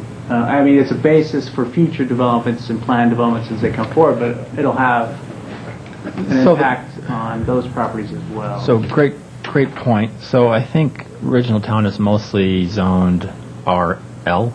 Is that For the most correct? part, right, yeah. So we're saying in original town you could build a structure on every lot with a 5-foot setback. That just doesn't. Side setback. Yes, side setback. That doesn't seem like that's in the same current characteristic of less lot coverage in original town. So 5, once again, seems a little low to me. Well, most of them have more than one lot, too. Well, and we did increase, actually, we made it so that Lot had- coverage was higher. increased from Goes 30 to to I know, I thought- 40%. I think 35 to 40, right? Yes, I But think that's I correct. think if you did the math, I think we were, and Joe, I forget if I think some of us were trying to do the math and realize that even if you went to a 40% lot coverage, that the way a structure would be configured, it would be very highly unlikely that you would end up with just that 5-foot setback. That I agree, And yes. if you did, it would probably be such a narrow, length at that point. So we kind of looked and we kind of, I think, shrugged our shoulders and saying we think the math works out where you'd never really have just that 5 feet if you're also meeting the coverage. Does that sound familiar? But you could move the property off, you wouldn't have to have the house off on center. Right, You could exactly. Right So up against and so I think it's important Right. to look at that 5 feet. You- I think that 5 feet's too small. Yeah. I think it's awfully small, but given that you can move it front or back onto it so you're not necessarily bumped up against somebody else who's at their 5 foot. I think it was more of a likelihood and probability that you'd actually find yourself in that situation there. So Matt, are you I saying this believe. wasn't a change, or was this a change? No, it was not a change. No. And I worry about unintended consequences. Well, so that could be one of the things that you guys now have picked up on to say, you know, that would be something for a future, you know, delineation or hearing, just like, you know, we go through other hearings to modify these. Good thought, actually, yes. But somebody would have to come up with what number actually Yeah. correlates with 40% lot coverage. Could we, so I don't think we'll be able to do the math or solve that, but it'd be on the, because I can't, although you're doing all that math for the other issue. I know. I don't think I Not could do today. that right now. So can you put that on the list of things that we will be in the cover memo? Okay, so that was my comment. I'm going to go home and make myself some dinner. There you go. Thank you. If I may, on that deletion of the maximum number of stories, what was the logic behind deleting that? You have it. It's there with the maximum building structure height. So we felt it was a duplication of the requirement. Except that, But we don't care how many stories are fit into that height? I thought when we talked about residential character, we still talked about 2 stories and 32 feet. Yeah. Well, at 32 feet, you couldn't fit 3 stories in, I don't think. That would be, It could in my family, but not everybody's. But is that the intent? Is the intent to allow 3 or to disallow 3? Where did we lose the number of stories? It's on my... Under residential districts, under schedule of requirements. Schedule of requirements on 47? Oh. I would say it's to regulate only by height. To regulate what? By height. That's what the write-up says, and was intended to, height covers it. Why can't? So can you get 3 stories and 32 feet? Yes.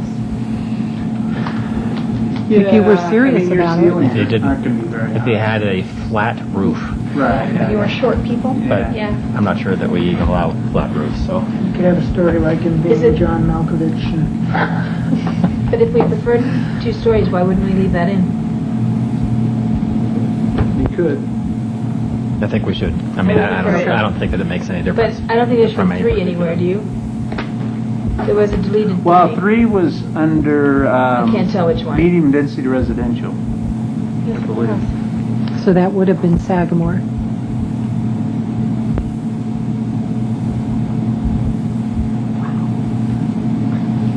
Yeah. So maybe what that's talking about is where one level's a little bit sunken, like maybe, are there some that are a little sunken in horizons? You go down a couple steps? Yeah, where you have kind of a garden level base. Yeah. Split level? Does it count those? No, I'm because just saying that's, as an example of what it would look like. I'm yeah, not saying but that's high density. That's not accounted for Again, here. I'm just trying to think Yeah, of yeah. an example where a 3-story home could be under 32 feet in height. That's all I'm trying to do. So, do we want to still leave 3? Is a split level actually considered 3 stories? Could it be?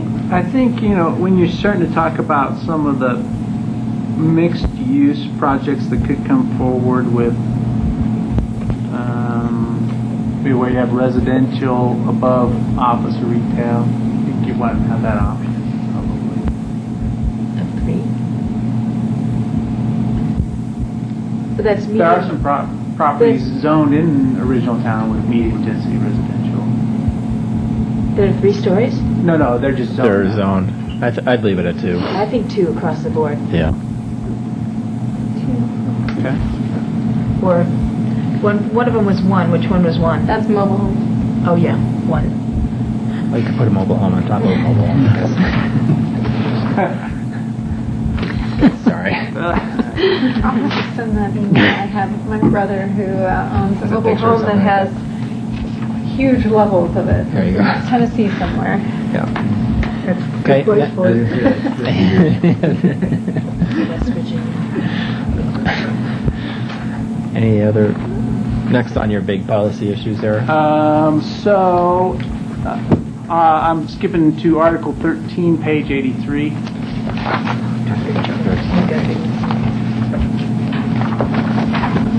And this is the major public improvements.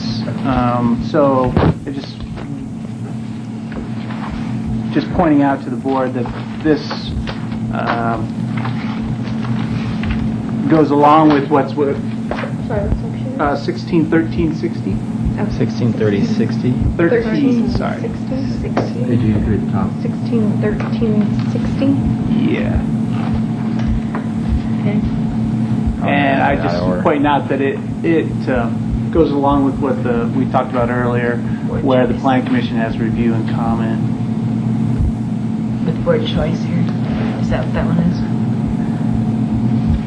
No, this requires a review This and comment for requires all.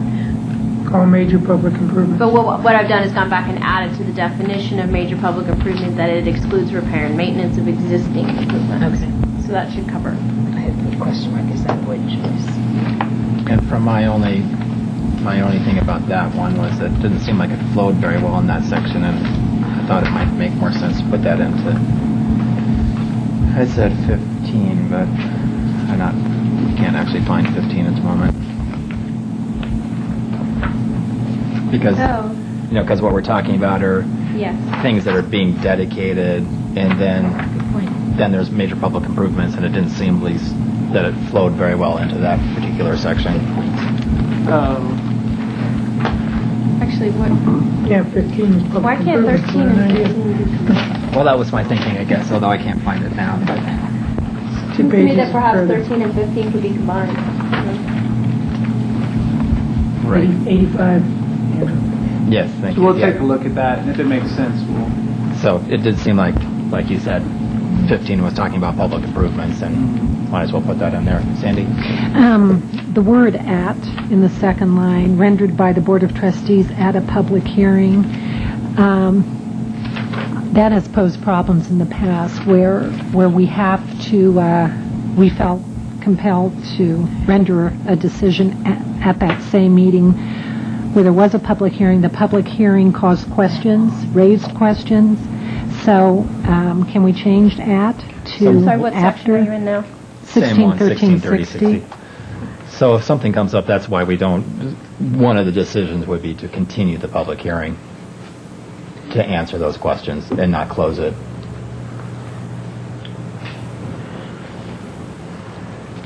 So it doesn't mean that it doesn't require that you close the public hearing and make a decision that night. One of the decisions could be to continue. Yes. That's correct. Which we did. Could be We've done following that in week. the past, yeah. Or after? To a date certain, not to be more than whatever. You wanted to say The language by the not say at. by the Board of Trustees following a public hearing? That's what we were Well, you've got that word seems more following flexibility. I thereafter, know. too. You have to, Right. it would be following a public hearing, following review and comment. I would use the word after if we were interested in that effect.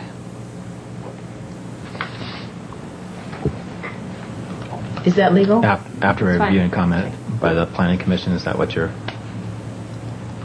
After a public hearing by Planning Commission. Yeah, seems like that's the right order, so... Or following a public hearing after review and comment. Okay.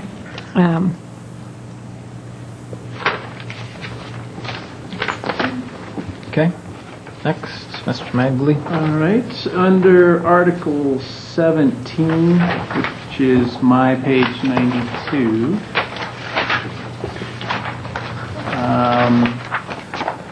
just wanted to note to the board that language was removed from this article that is already included in the town's roadway design criteria and standards. And that one we didn't get. We did get the other one, but we didn't get this one. Is this one really It's, big? Okay. but I'm happy to provide it.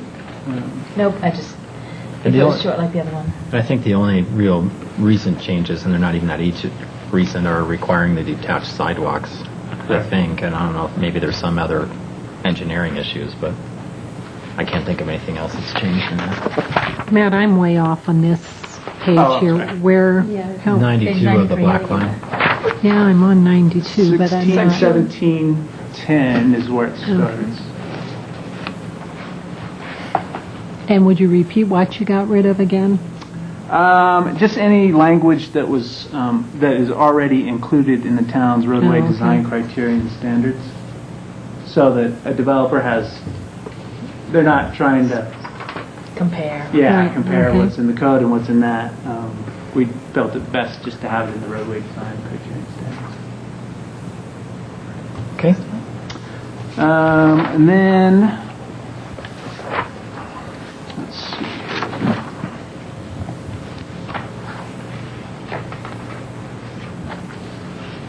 The next thing I have was Article 29, which is floodways and floodplains. And this entire article was deleted. Yeah, Hang there's on no. for once. Oh, okay.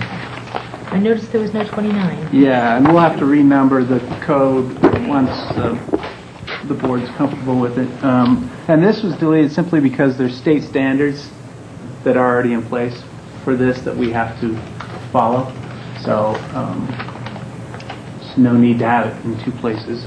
And that's also beneficial because when the state updates their standards, we don't have to go back and update the code. Seems like that makes sense.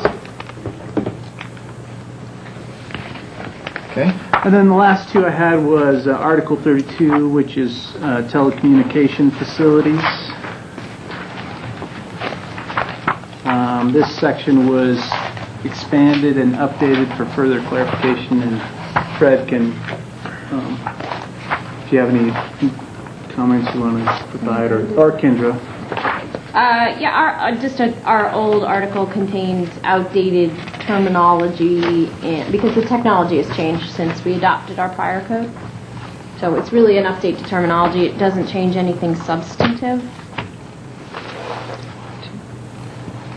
As far as, approvals that are required or height or anything else, I think it updates the terms to be more consistent with what industry uses now. Do we want to require something like if it has, the ones that look like trees are so much better looking than the ones that aren't looking like trees? Or does that become part of the approval of a specific one? Yeah, I mean, what we push in town is co-location rather than new locations as much as possible. So that's why you've seen a number go up on the tower off of Highway 128, and then there's some on the office building at Superior Point. Those are all co-location sites. And we could look at, The other thing I think by code, we push co-location. We also push stealth locations. In other words, they can mount these things in unobtrusive ways on a building. They can hide them inside structures, like you mentioned, fake tree. As long as that tree looks halfway decent. We've seen some trees that look pretty awful, but so that's what we push. We push those stealth locations, and they can even locate them within signs and on already existing light poles, things like that, or those kinds of. So we push those things, and that's in the code that we are to do that. That's a policy of the town that those are priority locations and not, and not the straight towers sitting out in the open. They've come a long way from that type of an application. Can I just, in terms of the towers, I was trying to figure out how this setback worked, and I couldn't quite get it. At any tower located with this, 163220B.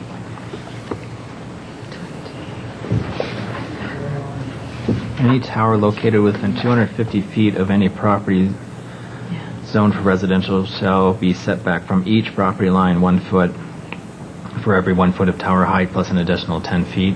I was having a hard time. So does that mean if you're next to 4 different properties, you get moved back 4 times, or? No, I think it's if you want to build a 50-foot tower, you have to be, right, tell me where you have to be 60 feet from each property line. Might not be able to build it. Right. Yeah. So that encourages shorter towers because it imposes an additional setback. So, but if you're at 251, it doesn't make any difference? Oh, I see what you're saying, because we're 251 from any residential property? Uh-huh. Yes. I mean, there's still the 100-foot limitation. Sure. And there's still the ability of the board to approve it and all that, but yes, Yeah. it does not contain, the intent is if it's near residential properties. 251 gets the minimum setback requirements for buildings and structures. Okay. So the move from 200 to 250 is more restrictive. Okay, All right. thanks. I had gotten it confused. Okay. I didn't Thank know you. how to move. I wasn't sure if they were trying to say that if you're within that, you have to lower your height as opposed to moving it back. Okay. I see. You know what I mean? If you're, it does make a difference, from my perspective. But I thought that was the intent, that you were trying to look, if you were closer to residential, you wanted a lower tower as opposed to farther setback. But maybe it's this. Well, I think maybe it works the same way. It works the same way, Yeah. right. If you want a higher tower, you may not have enough room on Yeah, your yeah. property because Okay, the you're right. setback Yep. is so large. Yep. Okay. Thanks. And then the next article to note is Article 34, which is sexually oriented businesses. This article was updated to include additional clarification as far as distance requirements from different uses, and Okay. And it's only in the something zoned high industrial or low industrial. Is that right? Correct. But it's a special use too, isn't it? Exactly. Okay. And I'm just going off the top of my head, the numbers of things that we have zoned industrial at the moment. They are Dan Kuffner's property at the end of 4th and Coal Creek Drive. Okay. The storage facility and the CDOT facility. Let's see that facility. And we added language to this that states How close for is? properties within town, right? And we made that clarification with the planning commission. Let me see. You mean the 500 feet measured? Any area within the town boundaries zoned for residential use, so. Within the town. Yeah. Okay. So the distance between Dan Kumpner's and a residential area is, That wouldn't. It wouldn't be allowed then. and in the storage facility across from Sagamore. Right. Right. Wouldn't be allowed. So the CDOT. only site. So CDOT could get into the sexually oriented business. And we have to have one Well, they're site short in on town. cash. Yeah, I was thinking budget. We do have to have one site in town where it would be possible. Feasibly possible. Yes, legally possible for. CDOT's annexed into the town? Yeah. Okay, fair enough. I'm good with that.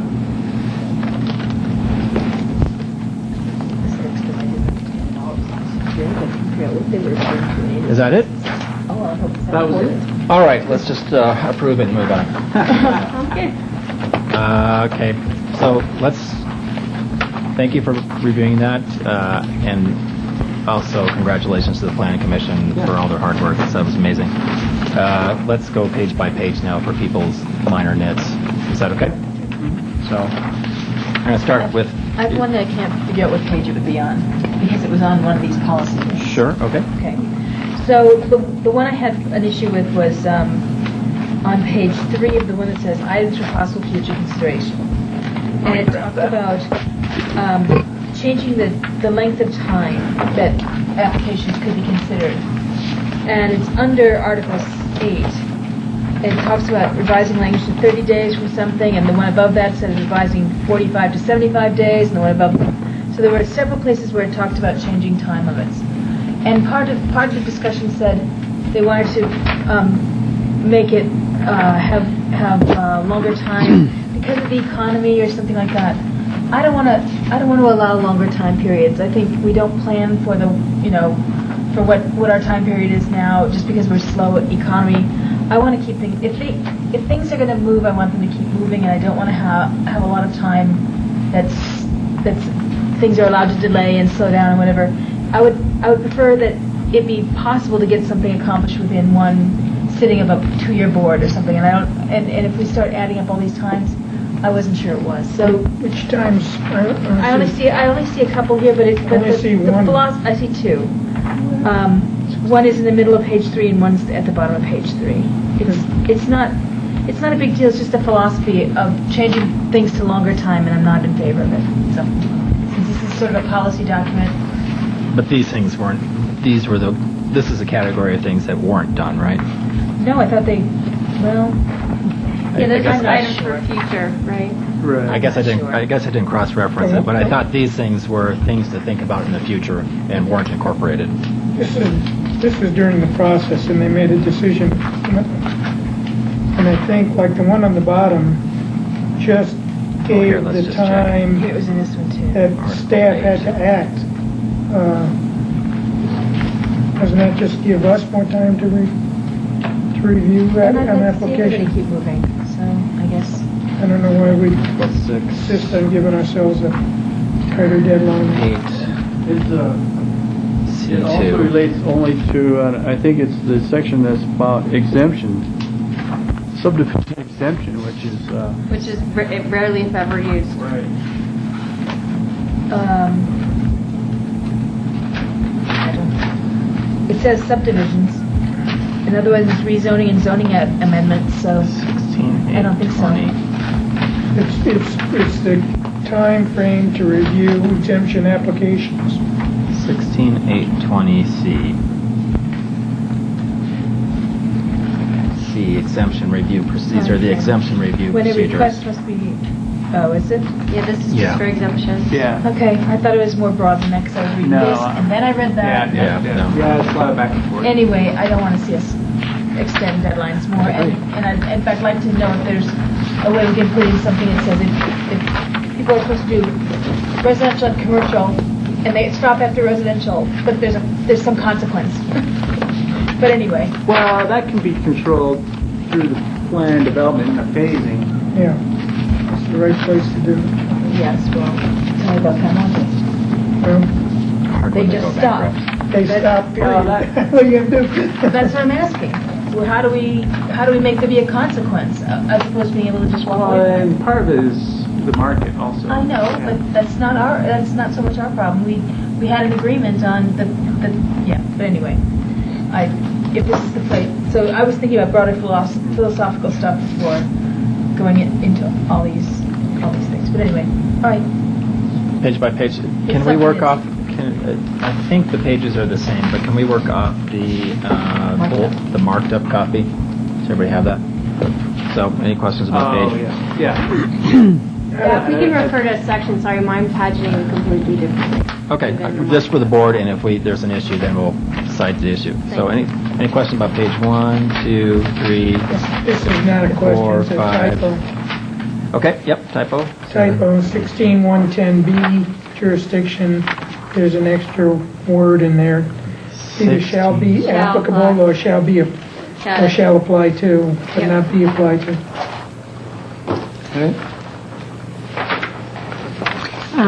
Section 16140, 161. I'm working off on page 1, 2, 3, 4, 5. Oh, you're still at these. Yeah, It's way back. I'm at the Okay. index or Okay. the whatever. So, My first things on page 2. Wow. okay. Page 7. Page 8. I've got the one on there. Okay. Under 16150, item C, you need a comma after modify and before cell. No person may use, occupy, modify, comma, cell. Got it. I have something written here. I don't know if it's what it means, but 16160, go down 5 lines to where it says planning plus 15% of such actual costs Yep. For some reason, I've got here planning plus an additional 15% of such actual costs. I don't know why I have it there, but I don't know. I think it just needs a comma after planning. Okay. Okay. And can I ask about the intent of 16150C? Why can no person use, occupy, modify, sell, lease, or otherwise transfer any land? Try to be pretty flexible about what people can do with private property rights, and I wasn't sure what the intent of 16150C is. I think that's a catch-all to ensure that any land complies with zoning prior to any modifications of it. Okay. So a quick claim deed would not apply to this? Yeah, It would. It would. yeah, that's illegal. So you can't do that? Not unless Yeah, it's in it's- compliance with zoning. Exactly. If you kept doing the same thing. Right. Okay. Anything else on 8? 9, I had just it got back to the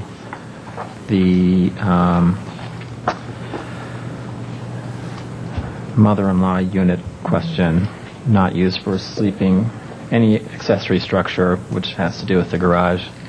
So I'm okay with not having that, but just to make sure that people are okay with that.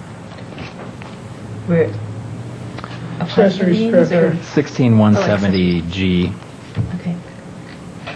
So. And accessory structure came up a couple of other times in there, and I thought one thing that was, I think you didn't need a building permit if it was, 120 square 120 feet? square. Which was, I thought, pretty 10 big, 10 and by- that by- should need a building permit. That's under the building code. I know, but it's in here. Right, because that's what the building code says. You don't need a building permit for any structure under 120 square feet. Wow. 10 And then 2 other places it said that they couldn't be metal construction or metal buildings, but one of them was in the middle of the mobile home thing, and aren't mobile homes metal buildings? So I thought that was kind of funny.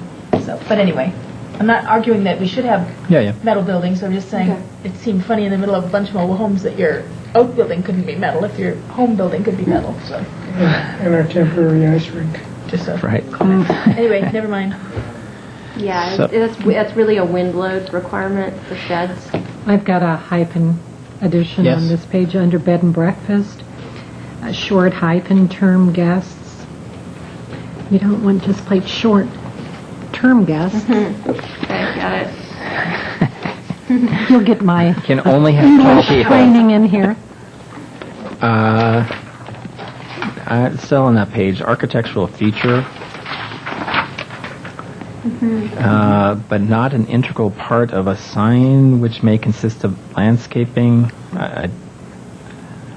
Can you just tell me what the sign issue is here? I was not clear what that and the graphic stripes all meant. That's a little weird. Fred? Yeah. Someone lost their train of thought, maybe. Seems to me, what, as a planner, what you look at here is that the sign is, we cover signs in detail in another part of the ordinance. Yes. Can we just say that a sign is not an architectural feature? Because otherwise it looked like something, the sign and landscaping, and It doesn't make sense to me. I had a hard time following that. Is that okay? Fred, are you saying this only applies to signs? No. Applies to signs. Applies to signs? Applies to plastic signs. Does it only apply to signs? This definition, Yes. I assume applies, but we're talking about our features on buildings. Doesn't apply to signs, is what he said. Okay. Oh, I see what you're saying, not an integral part Yeah, of the sign? Well, this definition, Yeah, that's, I think came from, It needs some work. yeah, we could work on it.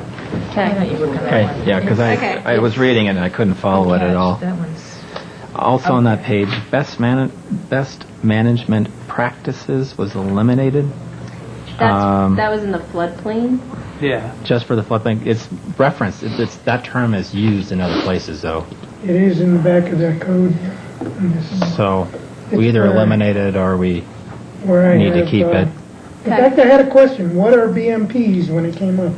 Okay. Then we may need to put that back in. Right, because in the floodplain, urban drainage has a manual of best management Right. practices, so probably should understand what that means. And maybe just in generality, not specifically talking about water, you know. Okay. So, okay, so anything else on 9? 10? 11? I thought that we talked about the concept plan earlier. There's no definition of what the concept plan is. Should we define that?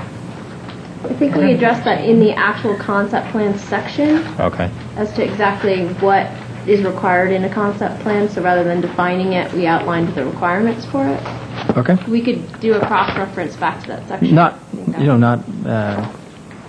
I just wanted to bring it up that we didn't define that anywhere, but except for in that section, so. I have a question, Yep.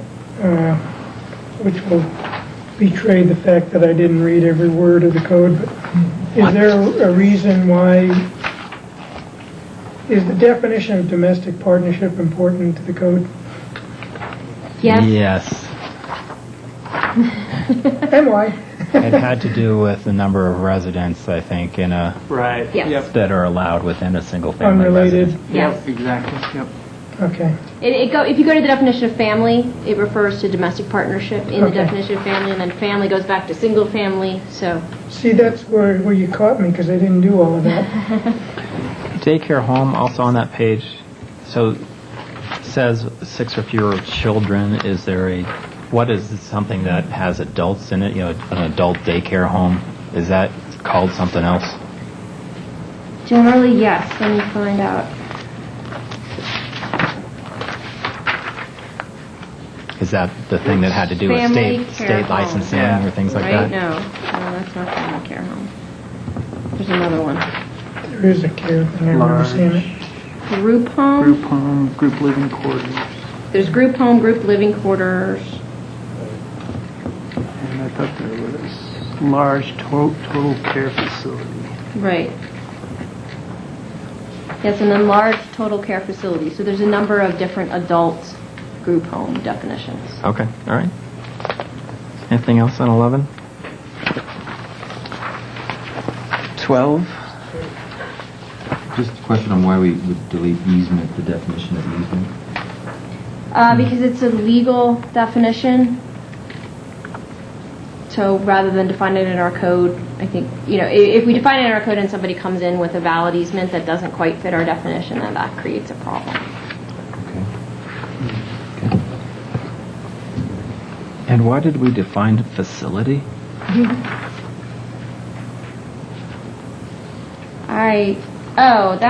That should come out. That's from the floodplain regs. Okay. Facility. Anything else on 12? 13? Under floor area ratio definition, I would spell out gross floor area to lot area because it's not defined till later. So on the first reference, I would suggest we spell it out. Just a recommendation. Seems reasonable. And then I've got all kinds of stuff under grade here. Let me see if I can make sense.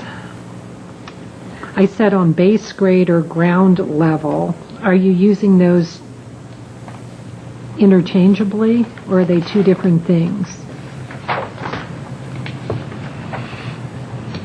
This is an important one because it has to do with the calculation of the height of a building. So it's how you calculate.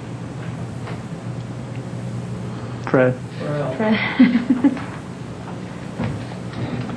They're meant to be, those terms are the same because they're the same. They mean the same thing. What we need to do is make sure that we either get rid of one or the other, and we're consistent.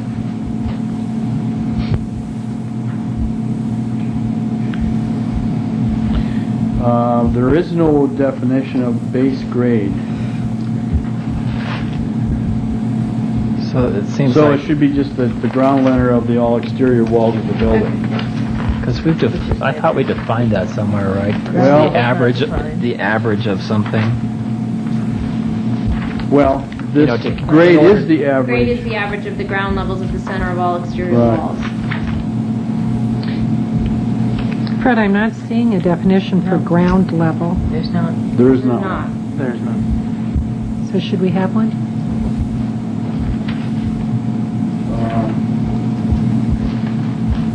Or we could do that.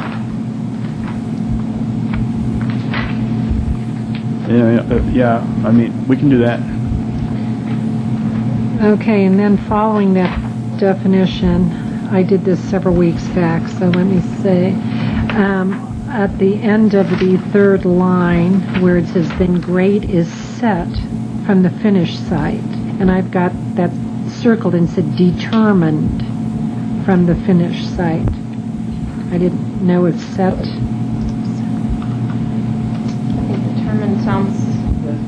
Okay. Or computed or something. And then the last line, to the property line, I circled that and said from the property line, if the property line is closer than 10 feet.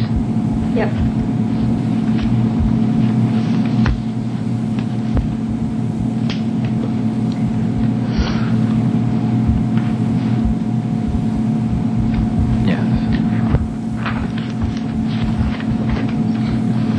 Moving on to gross floor area, I had a question on the third line, the word excluding, as to why it excludes garages. I'm sure that's correct, but I didn't understand why gross floor area excludes garages.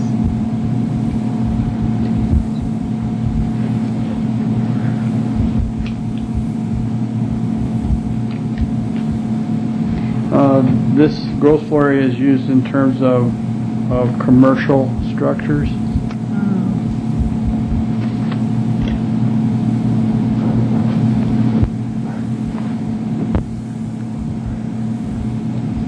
I had, just for clarity, under group living quarters means a structure other than a one or two household dwelling unit or hotel designed and licensed by the state. It sounds like a hotel designed and licensed by the state. I think 2 commas need to be. I think it should be a structure, comma, other than a one or two household dwelling unit or hotel, comma, designed and licensed. So it's referring to the group living quarters and not the hotel. Anything else on 13? Do you want to say something about gross floor area refers only to commercial? That definition is, I think part of it is to take it directly from your current code with no change. So, I don't know, Fred, it's just only for commercial? I mean, when we talk about a PUD, right, there's no gross floor area calculation in this? Well, normally the gross floor area calculations are in the commercial area. Okay. And we're talking about units when we're into the multifamily. Right. Okay. So do you want to add that to the definition then? It could just say means the gross area of a commercial building measured along the inside walls of the building. Is it used in industrial too, Fred? Then say non-res. Non-residential, okay. Do non-residential buildings have garages generally though? I guess If not, then why is this? Yeah. That was my question, following up on what you said earlier, but I guess they could have garages. They could, but it's more likely to Storage be a facility parking. would. But then I think we would want to include a garage and a storage facility in the gross floor area, no? Good point. In a storage facility, The office park up above has a garage underneath it. Some of them have enclosed loading docks, which look a lot like garages.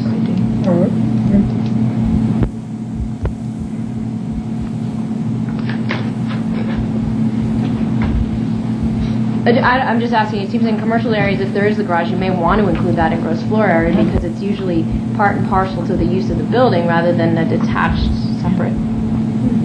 So It's part of the so loading. it'd be Yeah, basically. including garages and We could just say but excluding enclosed parking areas. Let us work on that one. Yeah, See if it matters later on, yeah. Okay. bring it back. Okay, anything else on 13? 14? Yeah, base grade rears its ugly head at Yes, night. I have that one too. Yeah. Shouldn't we just say what the definition of the grade was? Shouldn't it say from grade to the top of the highest point? Yeah, because we just defined grade, right? Yeah, Yep. right. We're looking at height? Yes, height. Instead of average finished base grade, we just finished defining that. That's great. I thought we said ground level and got rid of base grade. We did. Yeah, so we're using grade.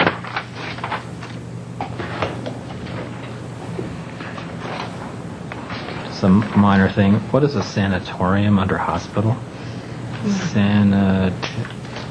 Sanitariums. What is a sanitarium? I thought that was for people with consumption in the 1800s. Yes, I think consumption. it was. I think that came from your current definition. Can we maybe? Yes. I don't think anybody uses Yeah. the word sanitarium anymore. Yeah.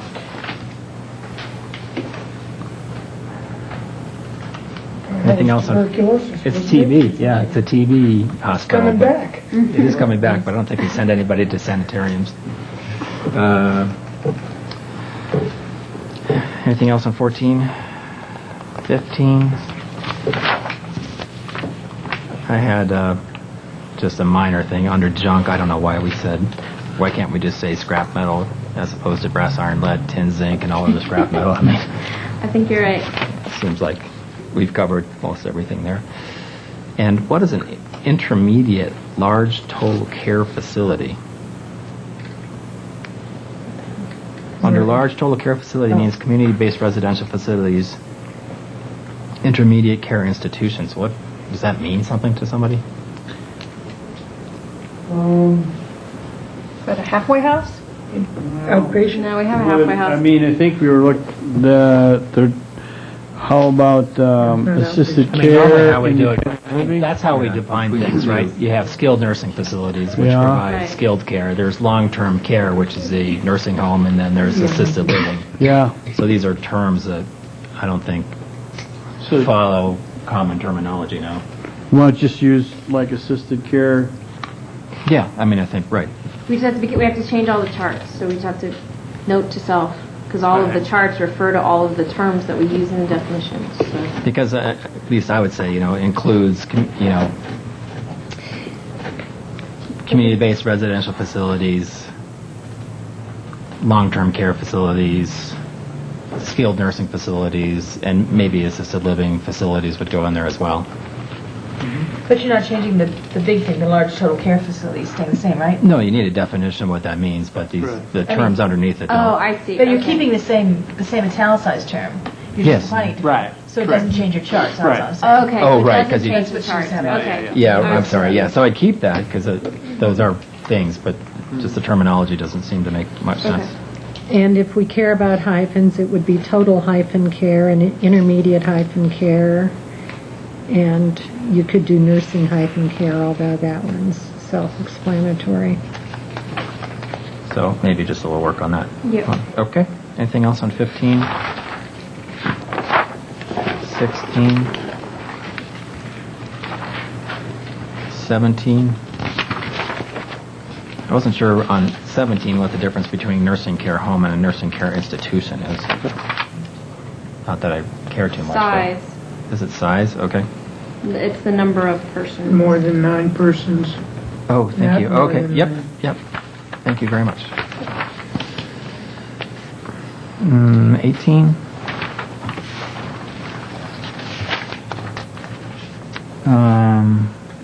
And I don't know what I meant by this, but under natural open space, is agricultural use okay? Since the county uses open space in an agricultural form.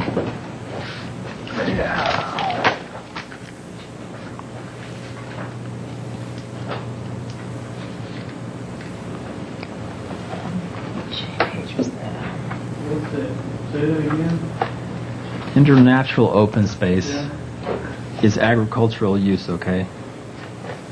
Isn't, It's just a question. is that covered in the schedule of uses? Yeah, it is. It is? Okay. Yeah, and page, it says no for livestock boarding, Yeah, see, agricultural usually No for includes livestock. farm which- ranching, etc. But those are, it's just for those properties, what? I guess they're, I was going to say they're owned by the county, but we can take a look at that with the schedule of uses. Okay. And also on 18, I was wondering if we needed to actually, there was something about indigenous, xeric, low water, drought tolerant landscape materials and nursery stock. Can that be in some landscaping area, or is it important there? Later on, you talk about a list that the town's going to maintain of the appropriate vegetation. I wrote a note, make sure xeriscaping's on it. Yeah.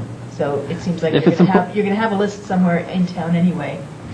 Yeah, I'm not a big fan of making recommendations into definitions Yeah. anyway. Yeah, so unless there's, on this one, these definitions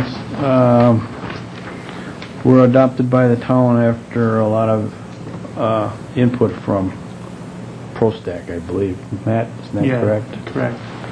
So the town adopted them as you see them written. So it's, I think, just keep that in mind. I mean, we can rewrite these or whatever your suggestion is. But It's just that it's only the sentence that says what is recommended, which isn't really proper in a definition to begin with.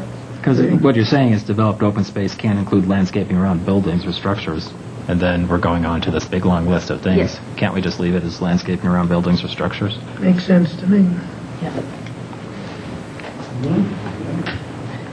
Anything else on 18?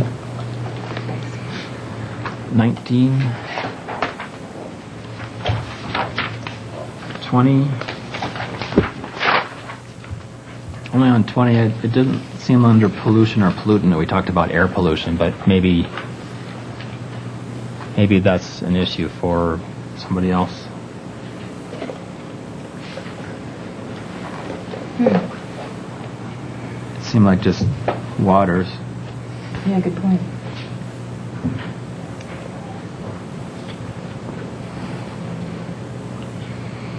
I think. And maybe there's a reason why we don't talk about air. I mean, maybe that's... Yeah, it related back to the actual regulation, but I have to go find what the regulation is where we use the words pollutant again. Yeah.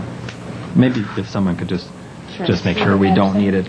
There's also noise pollution. May not be appropriate here, but And light. And what's the definition of site? I think this definitely relates to a specific regulation regarding water pollution, which is why it's defined this way, but I need to find it. Okay, that's fine. And also on 20, private education or instructional facility means a school that is funded primarily with private funds, including a charter school. I'm not sure that that's accurate. That is not accurate. That is not accurate. That was in your existing code, because I think that's how it used to be. So maybe that one should, Yep. maybe just eliminate that one. Yep. Anything else on 20? In fact, I would recommend we just stop with private funds. I would too. I don't like the An word excellent religious point. anywhere Yes, in okay. here. Private funds. Okay. Also, just to throw this out, we realized I'm adding a definition of public right-of-way right here because we have one in Chapter 11 of your code, but that doesn't transfer into here. Okay. So I just took the one from Chapter 11 without changes and plugged it in here. Okay. 21. 22.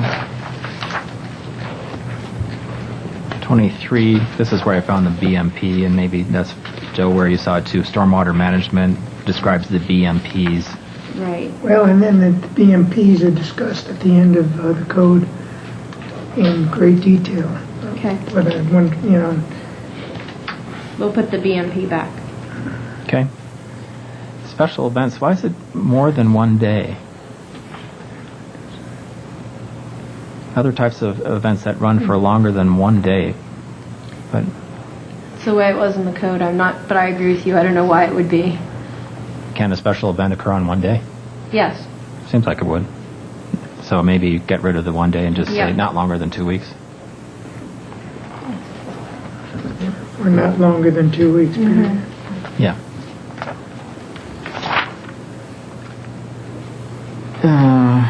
Anything else on 23, 24?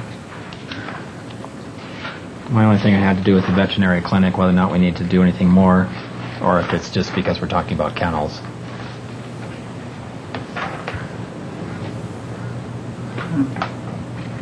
Where does that come up in the uses? Have to do In the with residential zone Yeah. district and commercial. Res, commercial, industrial. What about mobile veterinary? mobile veterinary Well, clinic. there is one, that's why. Yes, exactly. That's right. Yes. But that, Well, if, once again... I'm curious about, well, I know we don't want kennels in homes areas. Right. Isn't aren't your mobile veterinary fellows or ladies just like the furnace guy that comes over with his truck? Yeah. Yeah, he makes home visits. Right. A mobile business. So whether or not, maybe it's just because of the kennel issue. Yeah. And that we I don't think need... that's why it's listed in Okay, shot. that's fine. Anything else on 24? I have a note, why did we delete variance? Is that legal term again? Yes. Anything else on 24? 25, my only one was to move site development plan to the next page. Right. Or, so there's a formatting thing. Just make sure that it is associated with that. Under B, like 7 lines down, line that begins with public hearing, comma, rather than a public meeting. I don't know why we have that clause rather than a public meeting there, since public meeting is not in this table. Not called out anywhere. I agree. There was some confusion at some point regarding the difference between a public hearing and a public meeting. I think that was put in there. That was put in there specifically by the Planning Commission to point out that there's a difference between a public hearing and a public meeting. For example, if you go to annexation, you have a review and comment from the Planning Commission, but there's no hearing. Right. But what? There's no So hearing. where a hearing is required, it says hearing in parentheses. Where no hearing is required, for example, annexation, street and alley vacation, historic designation, that means the review and comment could be done simply at a public meeting without a public hearing. Oh, I got you. Yeah, I interpreted it totally differently. Okay. Anything else on 25? 26? Thank you. I've got one under neighborhood meetings. Okay. You see the What page, what section? 26. Thank you. Under 16 to 20. 16-220, neighborhood meeting. Okay, it says, second line, applicant or staff may request informal meetings between citizens. Public notice, which may include direct mailings, shall be provided by the applicant. And it doesn't say to whom those shall be provided to. So I guess my note here was that this was a voluntary thing. Right. Okay, which it is voluntary. Shall be provided by the applicant, and then I say to whom prior to any neighborhood meeting. So I guess I still have that question. Public notice. It's in the best interest, I mean, as the developer, the town's not specifying who they think they should provide that notice for the neighborhood meeting to. I mean, it's in their best interest to include everyone they feel is going to be affected so that they can provide them the information. We're saying shall be provided prior to, so the shall be is... Shall be is a requirement. Right. We can, I mean, Maybe we should can just... leave it at, Can we eliminate the it? applicant or staff may request informal meetings. It's confusing to me too because I even wrote in here thinking, well, isn't this a requirement, not No. a request? A concept plan, that's where you would find the What would be the staff. downside of eliminating the whole section and just say, hey, Bob, you might want to call the neighborhood meeting and get their input. I mean, that's fine. We could also just leave it at to facilitate citizen participation, the applicant or staff may request informal meetings and leave it at that. You know, and let, you know, if you still wanted to, I think it's encouraging the developer to do this if it's in here, arguably, but Okay. it's up to you all. Or stop at impact. Yep, that's what I meant, stop right at neighborhood impact. Yeah. Okay. That sounds fair. That sounds good. Is that okay? So take out public notice, which means Yeah. direct, because that is confusing, because that Because is, public notice seems like, right, we're That'd be sending out very the 500 prescriptive if feet, it's yeah. gonna be Right. because that is the requirement. Yeah, Where- right. okay. Yeah, yeah. Yeah, that's why it's confusing. Yeah. But you want the last sentence. They need to be there. Well, Well, if they're that's holding sort the of whole meeting, purpose. Yeah, I don't know that we need to say that.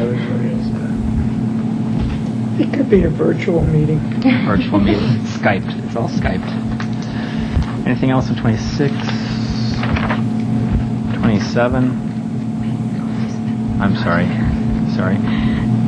My only thing on there is like, why are we notifying the city and county of Broomfield and the city of Louisville? I was wondering that too. Is there a reason for?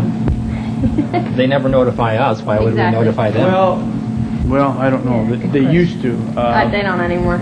No, Okay. Broomfield built a big big apartment building right behind somebody's house, and We never heard a we word. never heard Yep. a word about it. Okay. Which two did you mention? 16240, numbers 4 and 7. Louisville and Broomfield. Okay. Sounds good. Town center with Louisville. No? Yeah, we for sure don't want to do that. What was that? Nope. The town center, should we notify Louisville? Sorry. Not be required to. I guess We can choose we can choose to do it if we want to. Well, it yes. says other applicable reviewing agencies as determined by the manager, so if the manager determines that... Board. Yeah. Where does Jefferson County jump into? I know we're close. Level 3. A tiny Tiny sliver little- on the top of, Okay. basically by 128 in That's McCaslin. That's Yeah, Jeff. And it's Superior in Jeffco? Yeah. Yeah. On page 28, I'm assuming all the previous discussion we had on that, you've got all those notes, but Yes. we Yes. did not, on the 500 feet, we did not say 1,000, if we're not going to put the language on disregarding one. public streets and alleys. I have 1,000. Okay, Yeah. great. Anything else on 28? 29?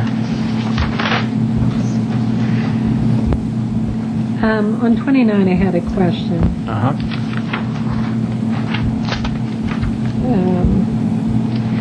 Unfortunately, I don't necessarily write down why I have this question. The last sentence of concept plan presentation from the previous page, which says the town reserves the right to address any relevant issues up to the final decision by the town. Maybe I was just interested that that's the case.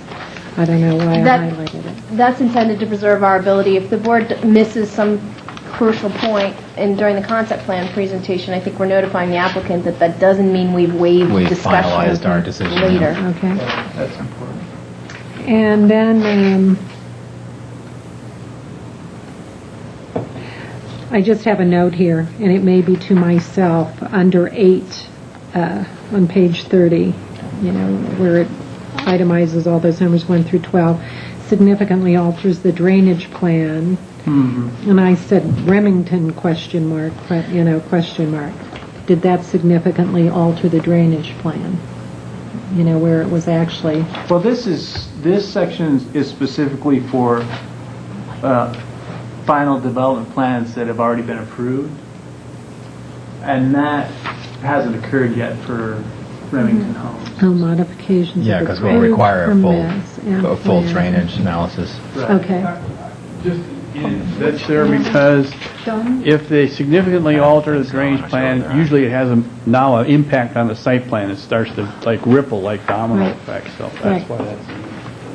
Yeah, I don't know where they're at. On page 30, I have an issue. Mm-hmm. On D and E, Which section, I'm sorry? just above 16290. 80, yeah, just above 90. Oh, okay. 16 to 80. Yes. A D and E,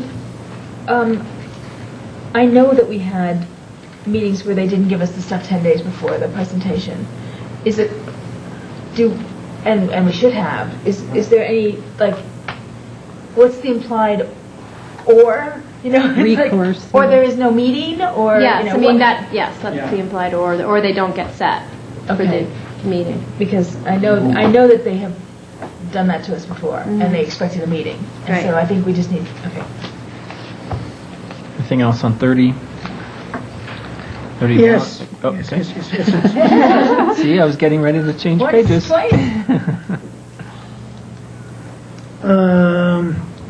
Manage your minor deviations and I'm sorry, where are you at? Where? 16290 A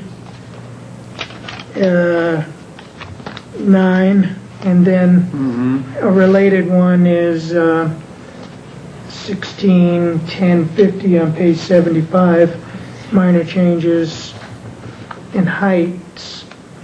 And I have a problem of increasing heights by more than 10% or up to 10%, and considering that a minor change that can be approved by the manager. And just for clarification, the planning commission discussed this section in detail and had the same reservations. They wanted to make sure that if any one of these 12 items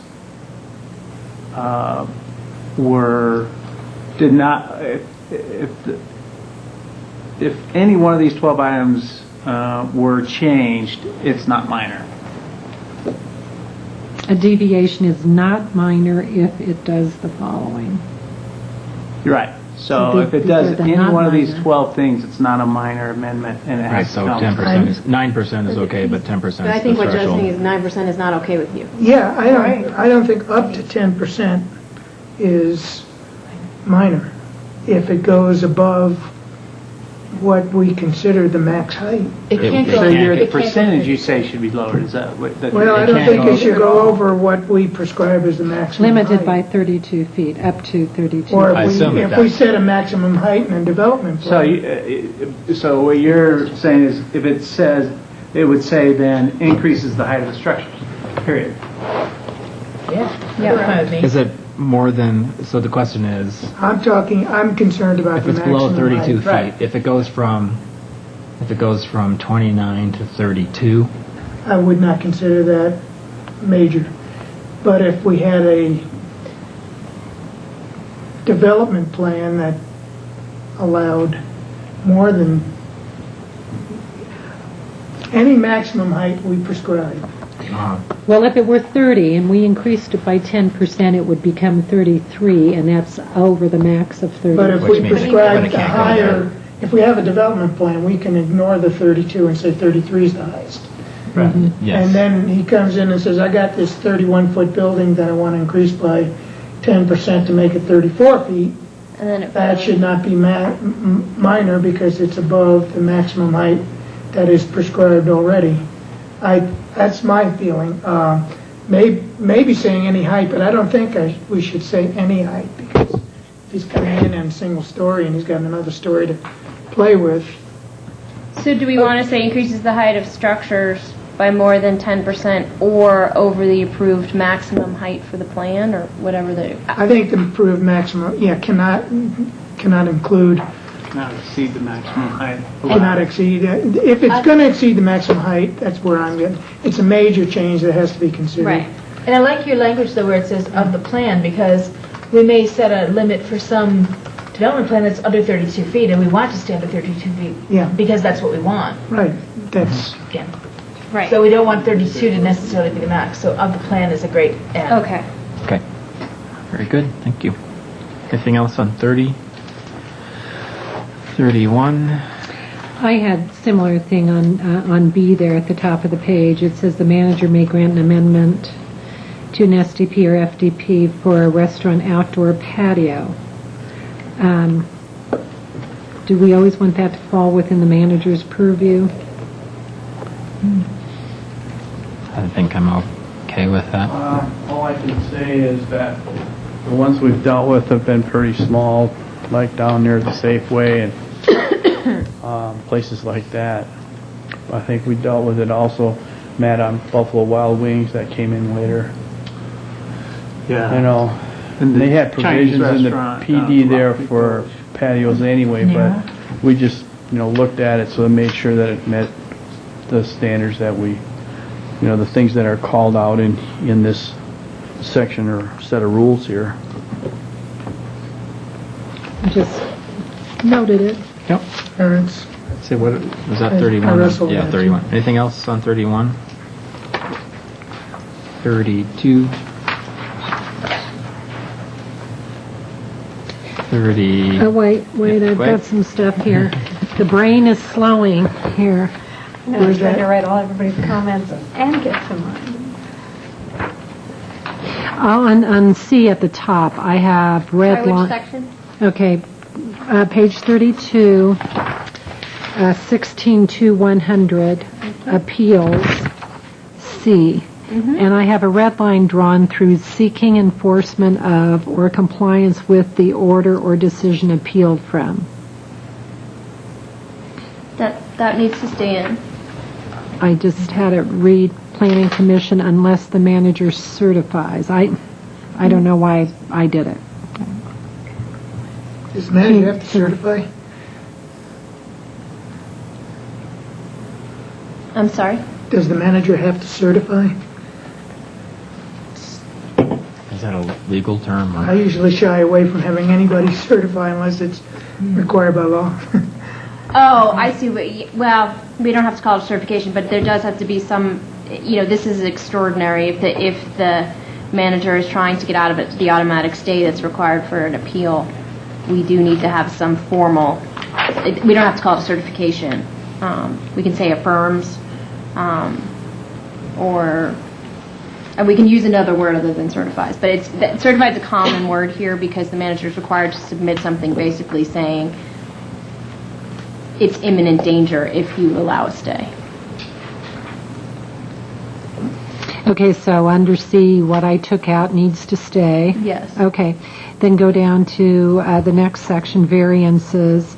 Under B, item 2, that's referencing the 500 again. So I assume that would be the 1,000. Should make it 1,000. Sure.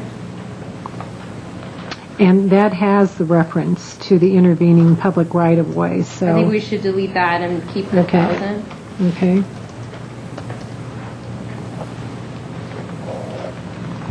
Anything else on 32?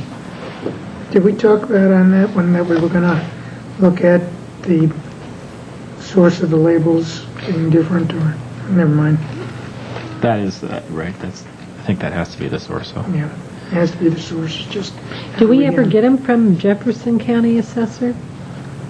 Only for that one The tiny one parcel. tiny parcel. Okay.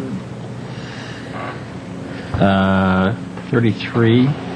I had something under. This is 16-110.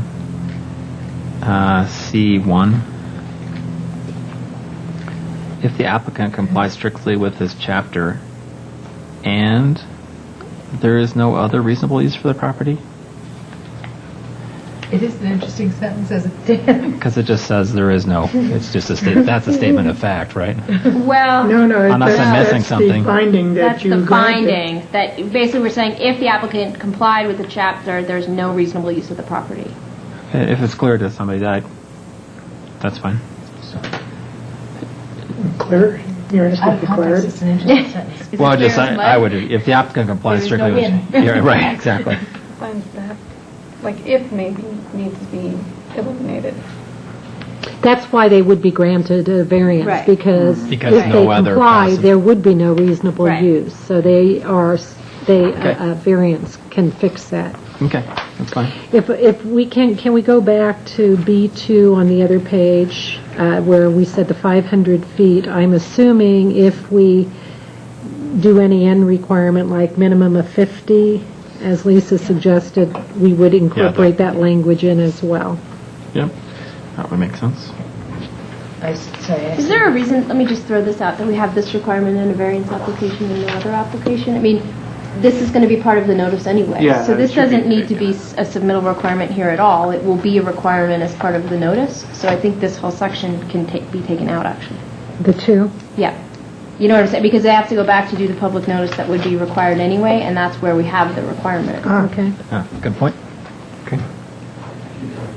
Yeah. Well, just taking 2 out. Okay. Anything else on 33? 34? 35? I have something on 35. Okay. This whole issue under B at the top. So, sorry, what section? 16420B. Thank you. Thanks. It had to do with notice and last known address of the property and all that sort of thing. I kind of got lost in there, and my question had to do with, I know that for an HOA that my husband was like an officer of somewhere, the person just refused to get any letters, refused to accept special delivery letters or anything like that for any kind of notice of anything. What happens? So we can do what if he just refuses to, he or she refuses to address the violation or take any notice or any of that sort of stuff? What can we do? We can't enter property without permission, so we would have to go get a search warrant. Okay, because people can just refuse to pick up Right. certified letters. And then we have to go to or any the of those municipal letters. court and get an administrative search warrant to go in. I see. So. Okay. Constitution trumps everything, so. That Constitution. And then under Such a nuisance. 16430, it doesn't seem like we have fines anywhere else, and don't we have a fines list somewhere else? Do we want to get rid of that 499? We can refer back to a general penalty. The point here is to make these non-criminal violations by reducing the amount to $4.99. But we can certainly. But if we can our say criminal, chapter 1. Maybe it but if our goes- criminal level goes up, wouldn't we want this to go up with it and all that? So Our criminal level will never go up. $4.99. Oh. I should never say never. Sorry. Our criminal number hasn't gone up in many years, and I don't see that jurisdiction expanding anytime soon. The $4.99. it just seemed like we tried to put all our rates and fees and whatever somewhere else. Right. And that one seemed like a weird leftover. What's the 499? Is that a It's the magic. No, but is that dictated by Colorado revised statute? It's dictated by constitutional law entitling you, for some reason, In the Colorado Constitution. it's actually case law that says that if you're subject to a fine of more than $500 or more, it suddenly becomes criminal. Huh, okay. It's a little outdated, but Seems like it. Let's see, I had a couple of typos, if I could, then on 30, not typos, but... sure. And this is 16420B, last known address of the property owner ordering. I think there's just a space that needs to be there. And same thing in C, property owner and. I think there needs to be a space there. Anything else on 35, 36, 37? Under 3716-540E, just clarification for me, the petitioners actually are required to construct all roads, utilities, and other improvements at their sole expense?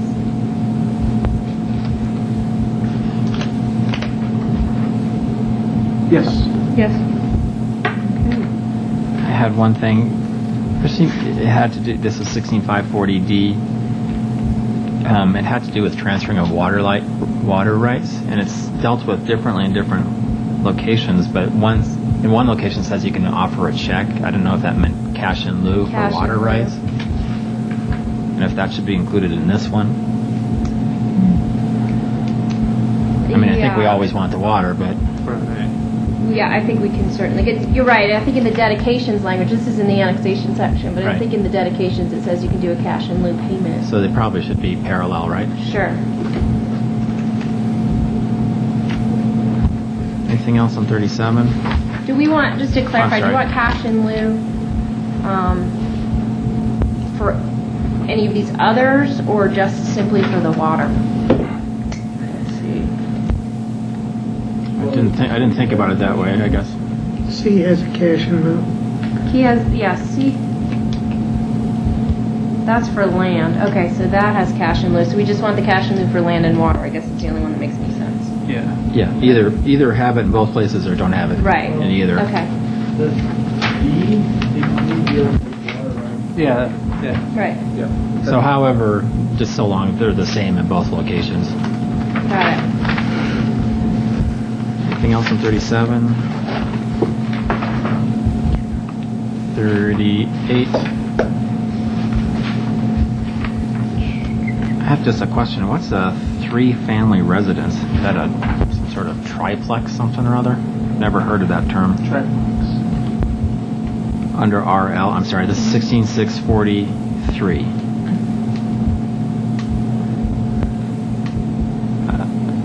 Definitely heard of them, Do you, I mean, but 2 to 4. Yeah, it's Four a is our triplex. common. Yeah. so but not four, whatever. Okay, whatever. And then And then I only had a question. Should we mention the residential districts of Rock Creek Ranch PUD, or is there, or just this isn't related to that at all? Okay, didn't think it was. 39, 40.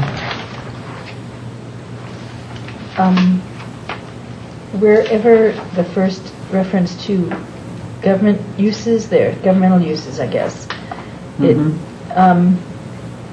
Where does the yard waste facility show up? Under, would that be, the drop-off, would that be considered, it's not a building so it wouldn't count? Or would it be considered governmental, or where would it be? It's not really a residential area. Yeah, I'm just asking. I don't know where it shows.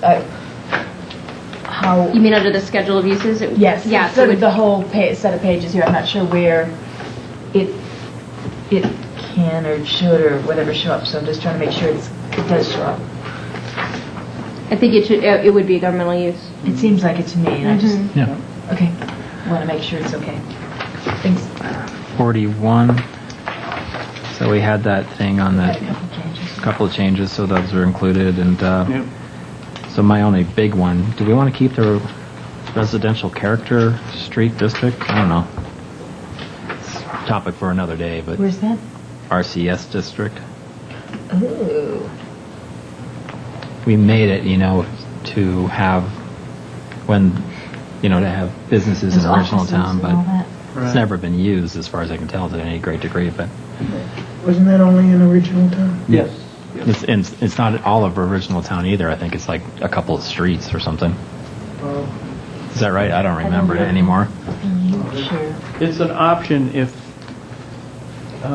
property owners in original town want to rezone that to that. Rezone to that. And it can go, the way it's set up, it can go from north to south.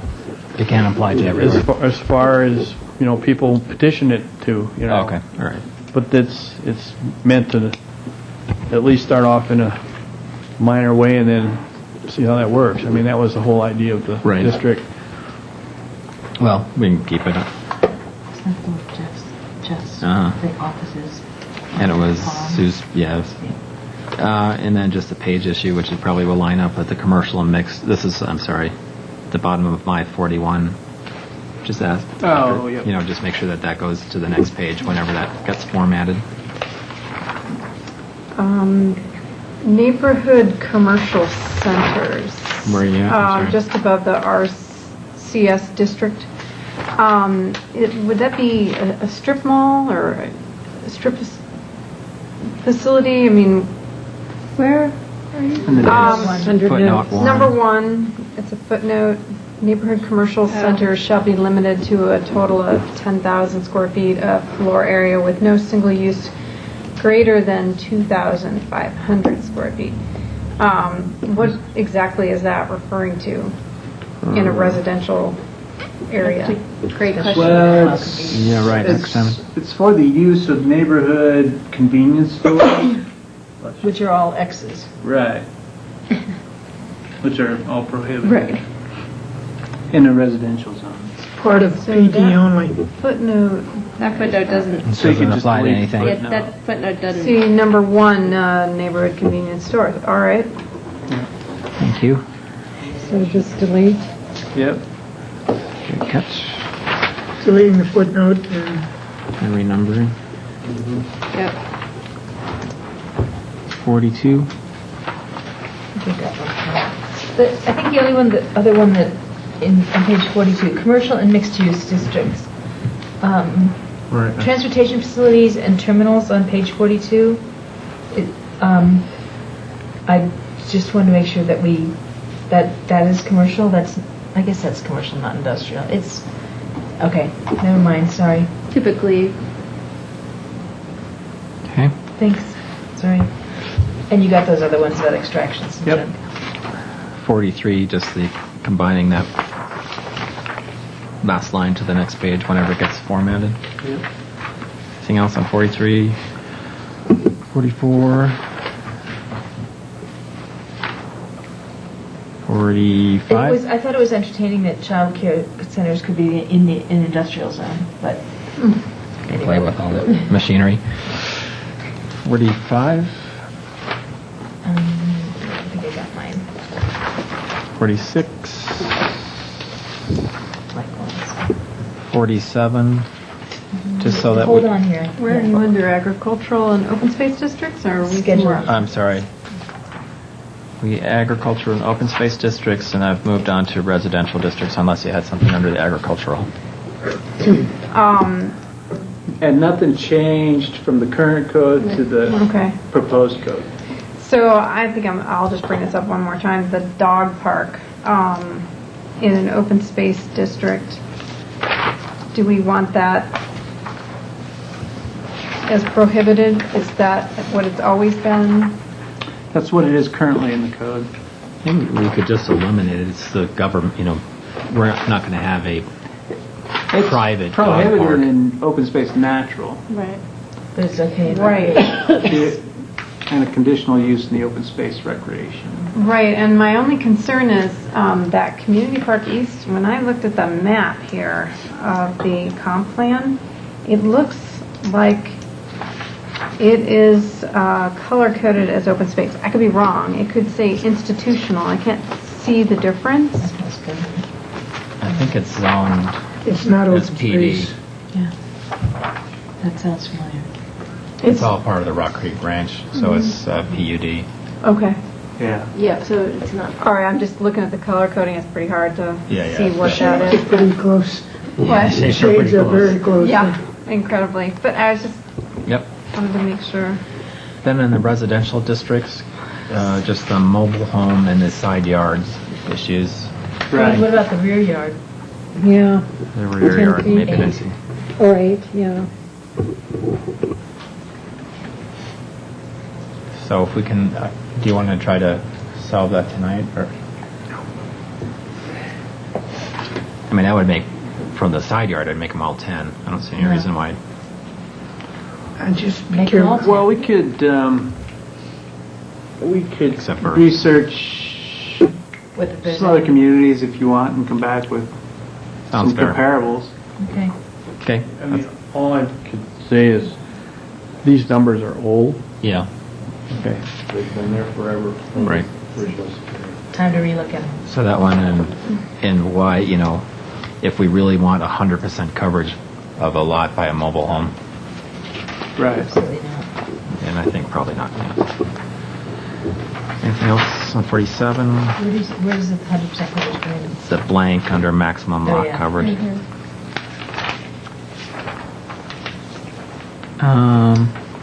48. Oh, and go is ahead. this also where the two-story garage thing comes in? It's, on the notes, page 48, number 9. Oh, 48, okay. Because I'm not so sure about two-story garage either. I'm thinking more about that one, so. Yeah, I flagged that as well. That was a we can revisit specific that one. change by the planning commission at their meeting. Can we Seems take like it out how many changes the- stories? Sorry. No, sorry. Go ahead. The way it was 1 story, 18 feet in height, is what it was. It sure seems like it changes the loading, the apparent loading of a piece of property. So. Yeah, I agree. And the primary reason for the change, I think, was for people to be able to use it for home occupation. Not as storage. And storage, yeah.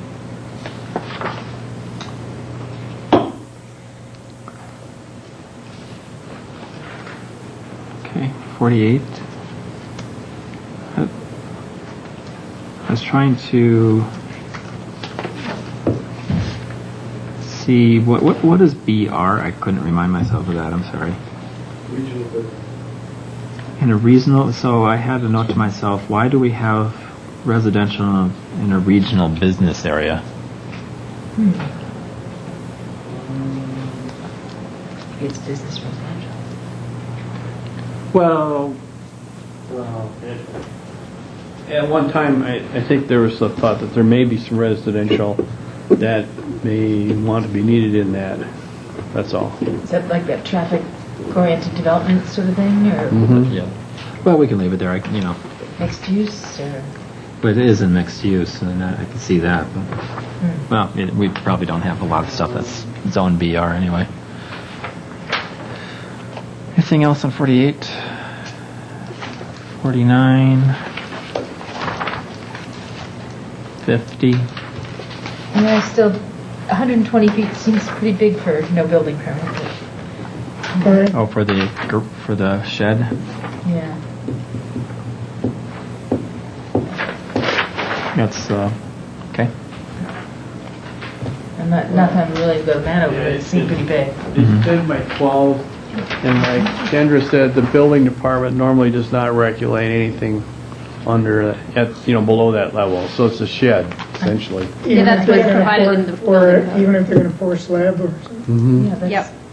That's just the cutoff established by the building code. And isn't this the place where we could revisit that? That's why I'm raising it here.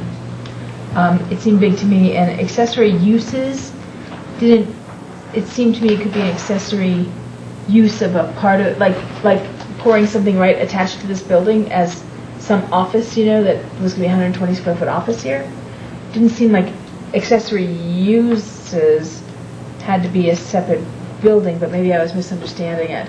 It seemed like it was I don't know. So it didn't seem small to me, and it seemed, yeah.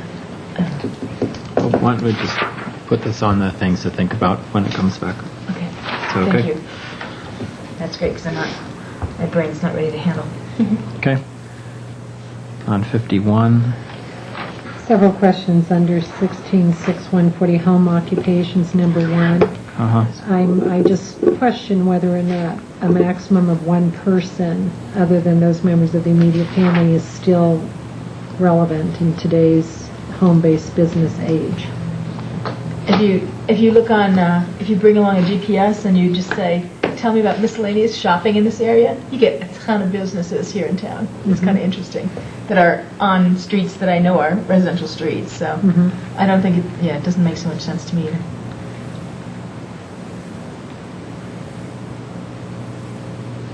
It seems out of date to me. Yeah, the intent of the one employee was traffic. Huh?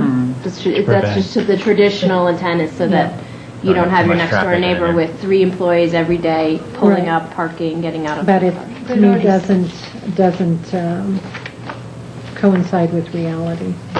And it already Or says you practice. can't interfere and all the rest of that stuff. It seems like that's covered elsewhere in here. But That's it's entirely. You can certainly change that. It's up to the board. Well, I'm going to invite you. there was no attempt by any of us to redo this section related to online businesses and all of that that's being going on in people's homes. We did not, because that's a realm of regulation. I mean, there's stuff out there that's fairly complicated and detailed. We did not pick up on that ball and bounce that around. I mean, if you would like us to go through that in depth, then we could do that. But that's I think she's just talking about changing the employment number. okay. Yep. Yeah, because I don't want people to be out of code if they have 2 employees, and somehow be shut down or action taken or whatever. Well, you certainly can So, change it, too. I would, and then if you say 2, what if somebody has 3? So I just think it needs to have more thought. Do we want to say to tonight, or do we want to think about this more? I think we should think about it, because I don't know, we're going to have a problem with any number. Yes. It's really the thing that we're trying to prevent is the traffic and the, you know, the annoyance factor to the neighbors, and I'm not sure how you, problem is how do you then write that into the code? Right. Because, I mean, I would like to encourage people to be in compliance rather than out of compliance, you know, that kind of thing. Yeah. So I guess put a big question mark on that. I might leave it at 1, you know, and so that if it's, you know, some businesses being, you know, you'd have some teeth to be able to deal with it if it was causing the annoyance factor. I'm not aware of anybody that would be my only thought. I mean, what if it's somebody that employs 3 people, but they all work different days? So it's Yeah, only right. one person coming in. Exactly. That's why I might just leave it at, that's my only thought. We can address that later also, but I think these are difficult circumstances from an enforcement perspective, so we try to give very objective standards, one person, because that enables the enforcement. But I understand it doesn't always work very well. Yeah. It's just hard for it's hard for a code enforcement officer to go to someone and say, you're annoying the neighbors. Yeah, right, exactly. I mean, it's gonna, any kind of complaint's gonna stem probably from traffic more than anything. Yeah. Parking. Yeah, Parking. Well, it seems to me maybe that you deal with that. No disruption to traffic or, you know, residential parking. And that's included in here. It is, but that's a much more of a loosey-goosey standard. You know, in greater volumes than that generated by a single-family use in a residential neighborhood, which, of course, if you have 3 teenagers at your house with cars, could be quite intensive if you have a single person. Yeah. So it's hard. Those are a little bit harder to enforce. It's just very easy to say. You have 2 employees. Can you and put they're- that on the think about list?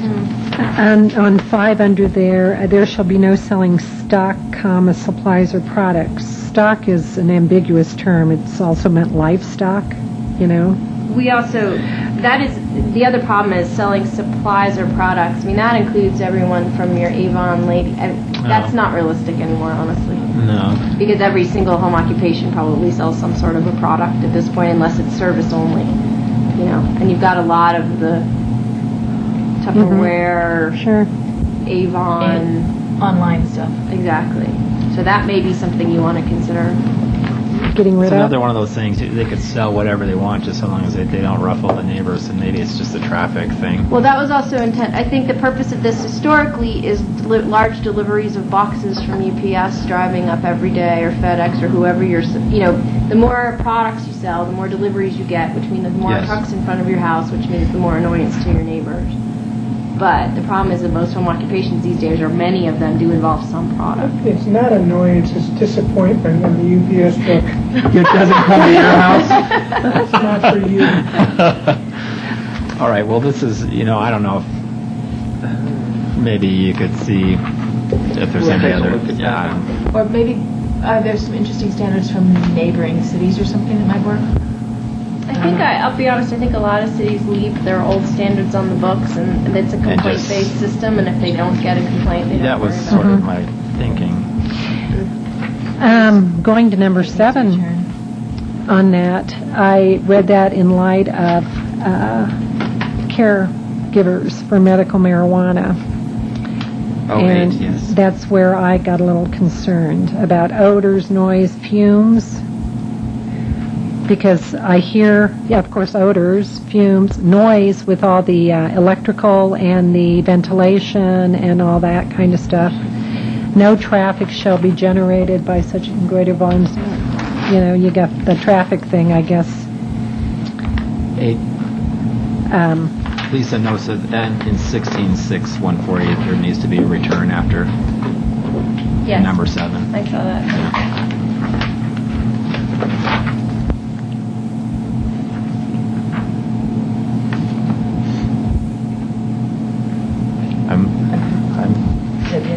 I was trying to follow where you were going. Oh. Yeah. I just think. What did you just say about? There just needed to be a typo. Oh, okay. Well, on 7 there, I think the fact is medical marijuana violates all of these things if you're a caregiver. Fumes, odors, noise, or other objectionable conditions. So I don't know, are we ignoring medical marijuana in home? Doesn't have to allow, he doesn't have to allow smoking on the premises, so it may not. But I'm just talking from attending that CML thing on medical marijuana. There are odors, is noise. I think from big grow operations that's true, but I think for 6 plants, isn't it 6 plants or something No, like it's that? 30 plants. That's the problem. They are making whole basements into grow operations for their 5 clients, up to 30 plants, and it is affecting neighbors and. In a good way? Or? No. I guess if we had objectionable orders from there, then we would say that they needed to deal with it. Yeah, they would have to provide, arguably, if you're saying that they're exercising their constitutional right to be a primary caregiver and grow their 30 plants, they have to provide proper ventilation and everything else to avoid odors, noise, fumes, and all of these other things, because there are ways to mitigate those.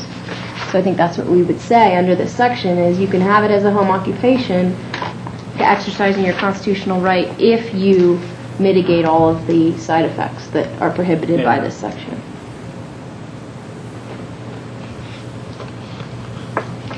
Okay.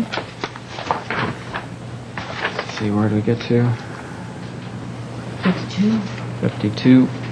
So 52 about the no metal buildings in C. So not allowed in a zone district, but what about? Sorry, where are you? 16.6.150. 6.150C. Oh. So what does that mean for mobile homes and stuff again? Sorry. I don't know why this isn't here. Because, even a medical building, metal building would have to comply with the building code, so wouldn't that solve any concerns we would have? Yeah, this is carried over from a time when there was issues about metal buildings flying apart in the wind. Right, So- but now that they would be subject to building code and wind load requirements, right? It should. So I think this could Just probably eliminate it. Could I think probably it should be eliminate eliminated. this one. Thanks. Okay. Anything else on 52? Well, I have 10 circled. Proprietors of home occupation shall register annually. I'm sorry, where are you? On 52, 6.140.10. Oh, okay. Is that a moneymaker for us? Well, they do, if there's a product sold, then there's sales tax. Mm-hmm. Yeah. So that's why we require the registration to determine whether or not there's anything being sold. And we can collect the sale. I thought we also charged some There's token fee. There is. Is it a license or something? Yeah, there's a Yeah. business license. Yeah. Yeah, and I've heard that discussed disdainfully.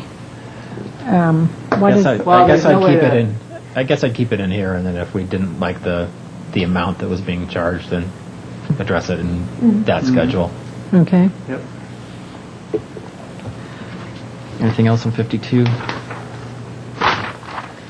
Yes, the wording of 16.7.10 initiation of zoning changes, that first sentence needs to be reworded. Rezoning and amendments to either the text of this chapter may be initiated, either something or the text of this chapter. That word either seems out of place.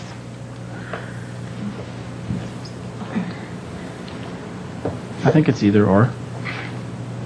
I don't- It's just rezonings. Okay. I think it should be needed in text before that. It's just a rezoning. Yeah. Is anybody following what So I'm saying? rezoning and amendments. It should just say a rezoning. Rezoning and amendments. Yeah. Maybe. It should say a rezoning may be initiated by the town by initiative petition or by application Yes. by property owner. This is after the initial zoning comes by Immaculate Conception. That's right. Right. Okay. We should. And then at the bottom of at the bottom of that page, 16730A, last line, shall conduct a public hearing.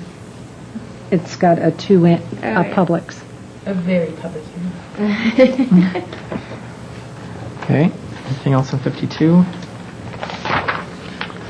53. I've got a question under 16740 protests. May then only be 16740A shall be adopted by a favorable vote of 2/3 of all members of the Board of Trustees. When you do 2/3 of 7, you get something like 4.6, which rounds up to 5. But rather than leave that math to, why don't we just say 5 of the 7? Well, and is it full attendance or quorum or It says of people all attending? it's all or- members, so it's 5. We can say 5. Okay. And there again, we've got, maybe we should take a break on before. This gets cumbersome, guys. I believe that protests should be easier to initiate rather than more difficult. And I know the Planning Commission on this one had extensive conversations. Is 10% of 100 or 20, what is it? 20% of 100 versus 10% of 500. In practicality, which of those is the less onerous regulation? And I tried to do some math on that today and didn't have enough data to do so. So I would request some practical examples of this because I don't want to make it more onerous. I want to keep it the same or less onerous. The current code has 20% of 500. That's what's in the current code. So it would No, be 20% of 100 was in the current code. Let me grab Looks that. like it was changed several The times. staff recommended changing it from 20%, the 500 to 100. Where is it in the current code? I've got a copy here. I'd like to read that. I was just doing the math. The numbers, if they're accurate for the people notified in the 500 radius, for these other ones that we're talking about, we're talking 2 and 3 people. Yeah, 255B1. I was told there was going to be no math in this. What is it? 255. 255? 255. You know, but if we did the Are you talking page or what? No, section. Section. Of the current? Uh-huh. Oh, I see. I'm tired here. I'm looking at 16 going, 250. Okay, it says be signed by the owners either 20% Yep, of 500 feet. or by 20% or more of the area of land extending a radius of 500. 1,000? Well, I would just point out that the 20% in the existing code of 500 feet is sort of a normal number that you find in other zoning ordinances for a legal protest. That's all. That's all it is. And it's been in the code for some time. And many communities have done away with this altogether, honestly. This is sort of a remnant. Yeah, and I'm trying to think what zoning would we change? I mean, just in terms of practicality. Now, this is filing a protest, and it triggers the extra one board member who has to vote for it, for the zoning change. It just raises the... All I'm saying is, well, whatever the board is comfortable with, I guess that for me, I can't imagine rezoning anything, ever.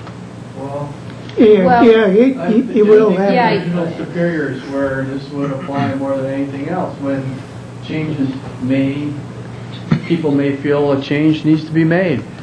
And so the protest action, ratchets this thing up so that there's more scrutiny. That's all. Right.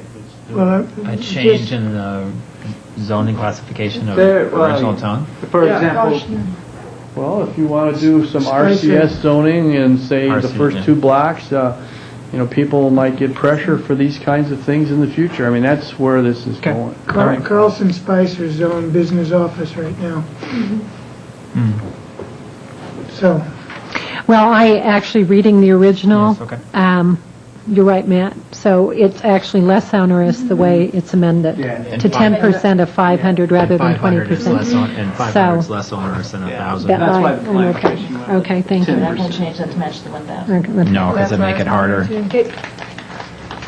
Let's see, just on 53, Article 8, 16.810A policy. This policy of the town is subject to the subdivision and subsequent development plan to control the town pursuant to the comprehensive plan and the CIP. Why is the CIP in there? This is not a change, this is old. This is in your code already. Maybe it should be taken out. Why on earth would you have a subdivision dependent upon what your CIP plan was? Well, I think the only reason is because subdivisions often require what are called subdivision improvement agreements, which includes public improvements that are associated with the development. So to the extent that has to be tied back into your CIP because it involves streets, for example, I think that's why it's in here. But Okay. it's up to you. I don't care. It just didn't make much sense to me. Okay. If I can go back to where I was on B1, 16, the protest thing with the 500 and the 10 and whatever. In other places in the code, we say owners of business or residential properties. It's owners, like 50 owners or what, owners within 500 feet. Here, it's a calculation based on land area. Be signed by the owners or more of 10%, 10% or more of the land subject to the proposed change, or more of the area of land extending a radius of 500 feet. It's still... And so that this you then get into a land calculation, an acreage calculation, rather than number of owners, and that concerned me. Somewhere places I think that may be appropriate, but it does definitely make much more complicated the calculation of when that 10% has been met. And again, this is a remnant. This is directly from the statute, I think, this language. So can we maybe think about it a little bit more, whether or not we can convert it to the same owner, people rather than land mass? Sure. I'm afraid to do it right now because I'm afraid we may get into some unintended consequences, but can we think about that? Okay. Anything else on 53? 54. I just had some questions. This is 16.810.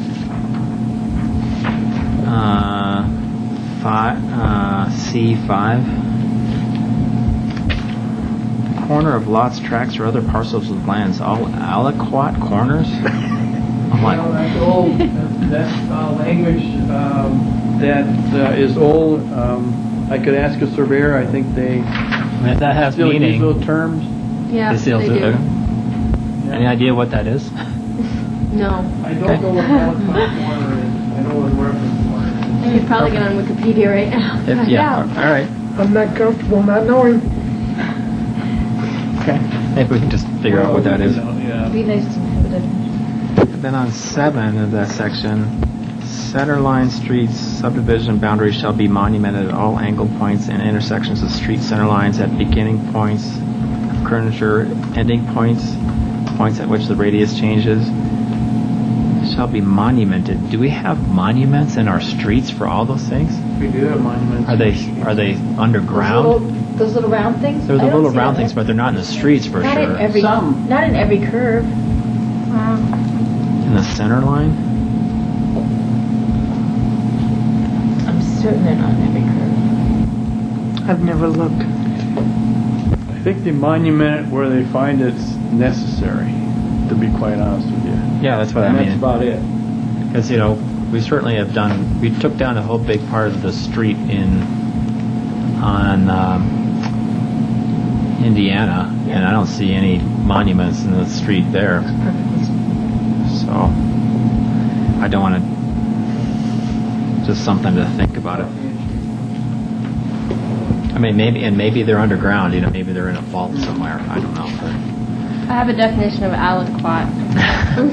I know what it is in chemistry terms, but... They have one in chemistry, too. It says, an aliquot part in the U.S. Public Land Survey System is the standard subdivision of the area of a section based upon an even division by distances along the edges and not by equal area. Okay. All right, so they still use it in surveying, so Yes. I'll take from it. Yeah, okay. I don't Does it have give an a al- synonym that? I don't have an alternate No, word. it does not. Darn. Okay.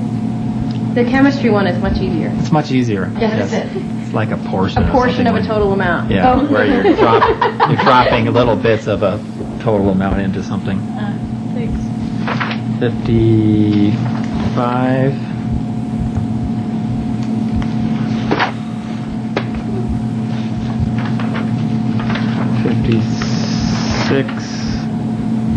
I had one in, or what's the number? 16820. Help me. C2. No, 3. Upon approval or adherence to conditions of approval, the mayor shall sign the survey cover sheet, and the manager shall cause the exemption to be recorded. Have you ever signed one? I don't know what this. This is for a subdivision exemption. Looks like you have some renumbering to do there. Oh, no, I'm sorry, I'm reading the wrong page. So, This is for that. so if the manager's approved it, why does the mayor sign the survey cover sheet? I'm assuming it's generally on subdivisions. Yeah, in subdivisions, you have to sign the sheet. And this is but- really like they call it an exemption, but it's a division of land. Okay, that's fine. Minor thing. Anything on else on 56? 57?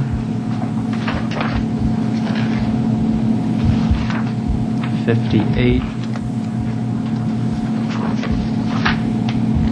59? 60?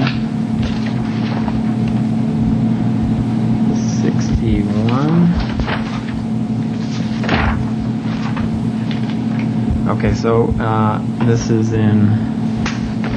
Yikes. How far back do I have to go? Have to go back. 16850, I'm guessing? 16840 E 11. 6850? 6850. I'm on page 61. 11.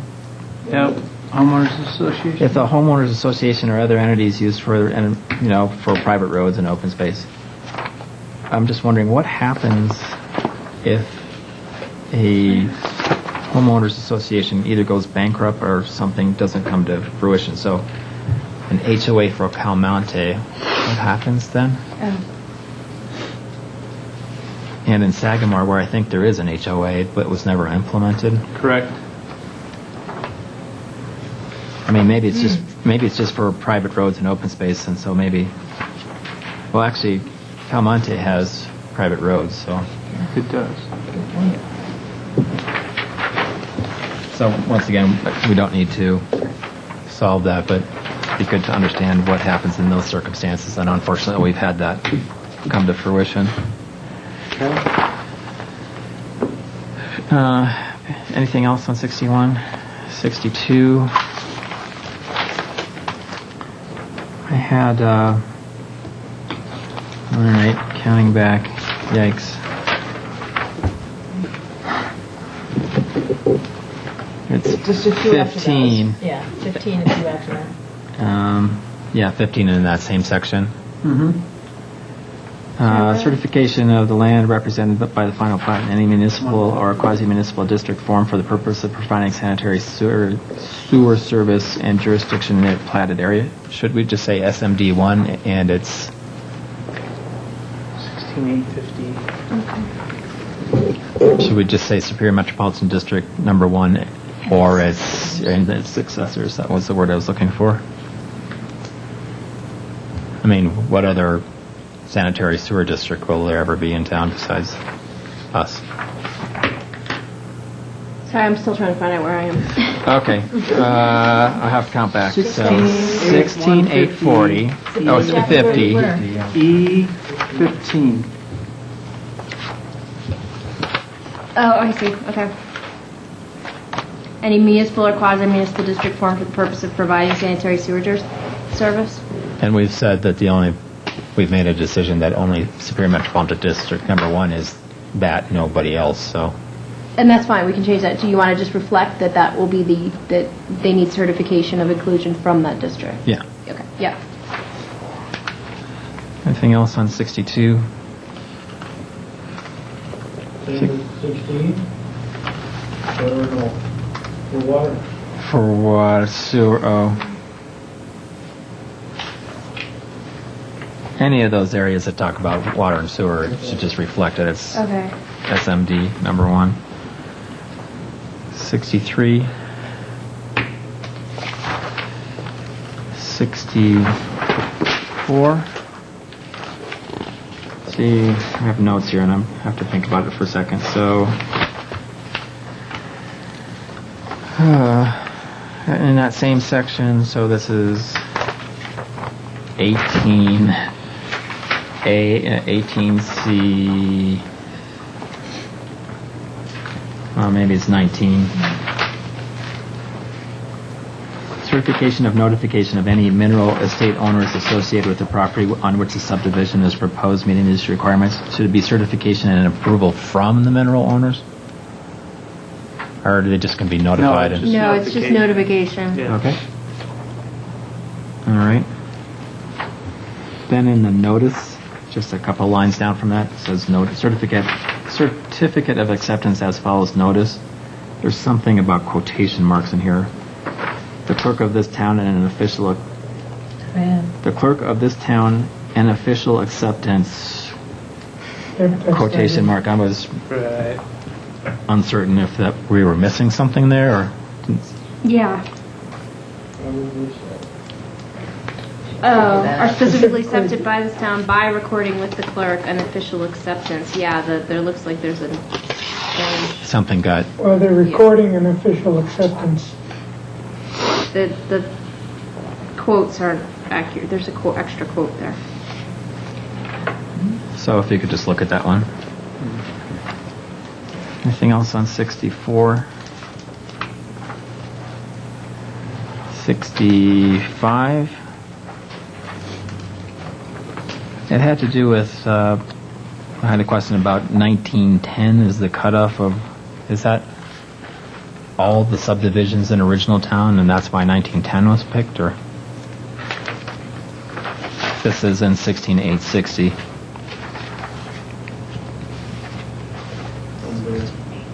C, where it says in parentheses filed prior to 1910, so. Yep.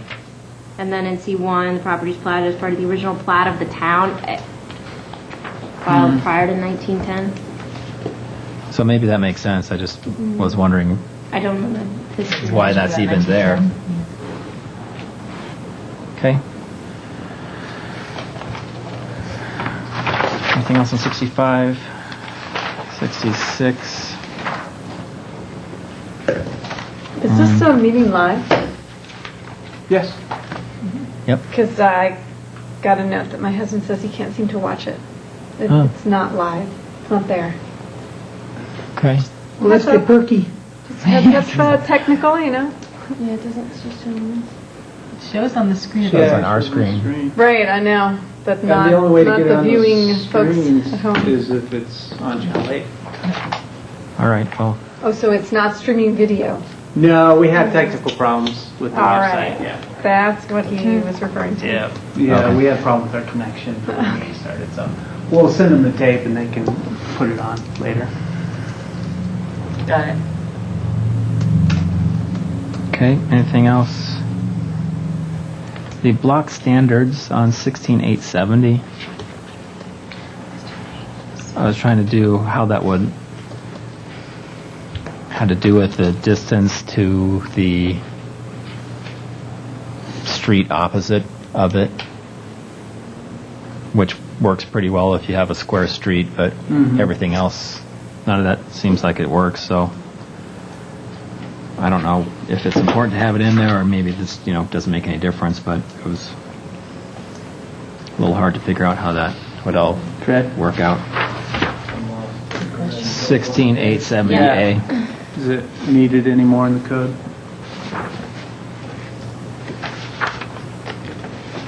I mean, right. Maybe it should just be removed. The whole.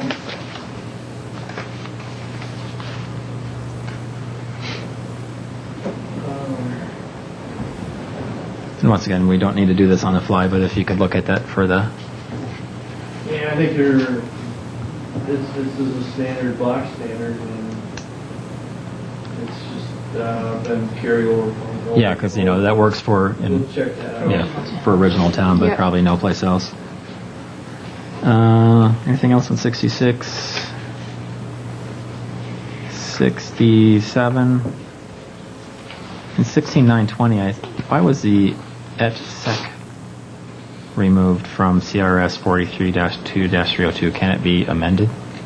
No, ETSEC means and those statutes immediately following, and there are no statutes immediately following 302 that would apply. Okay, well that would make sense. Okay, anything else on 67? 68?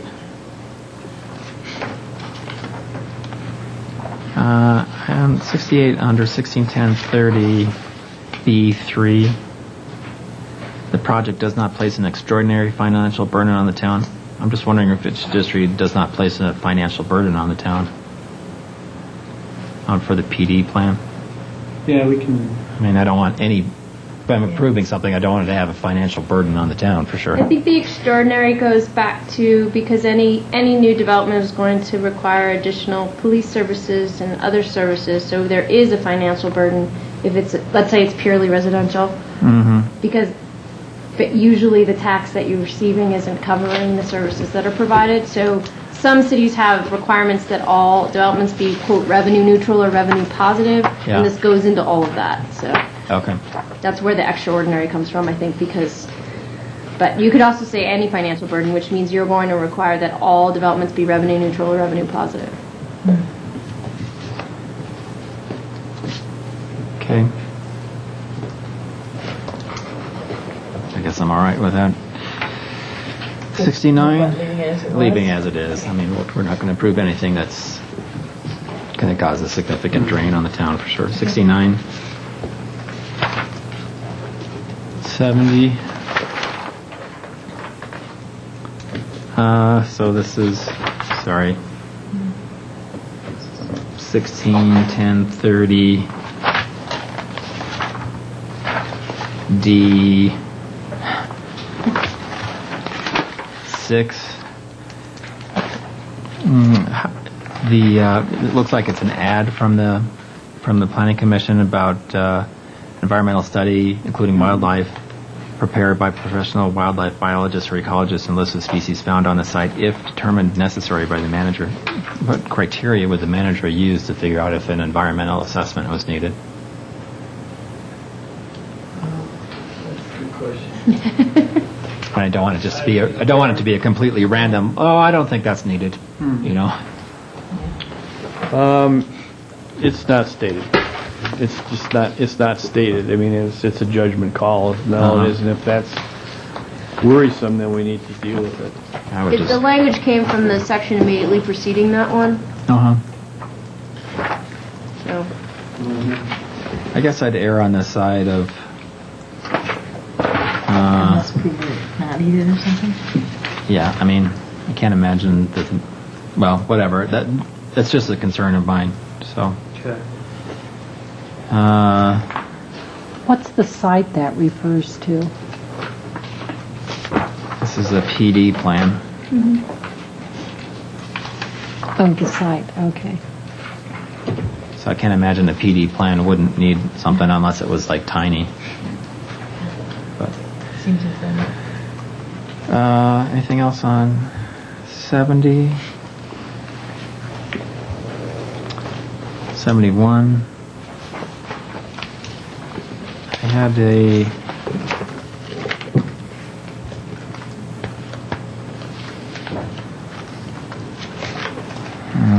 sorry, I can't read read what am I trying to say here. Oh, PD plan drawing requirements. Should we require that there's GIS data associated with that as opposed to just drawings? That's a good point. And I just thought about it here, Modernize. but maybe we want all the GIS data from any development Yeah, well, Good idea. because we don't want to have to then go back and add it.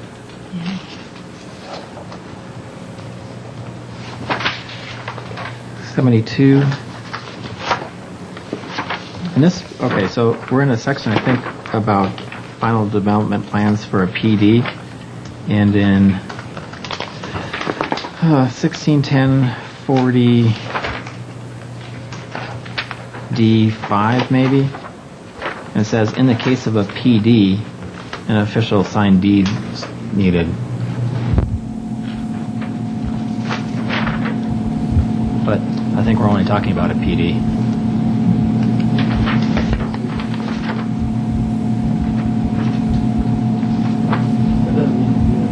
Where are you? I'm sorry. 5, Yeah. middle In requirement. the case of a PD. We are talking about. Yeah. So maybe just start an official signed deed dedicated, Yeah. get rid of the other part. 73.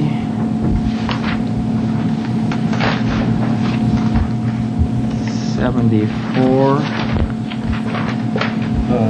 Question on 161040 D15. Materials and color sample boards for structures and sign. Oh, right.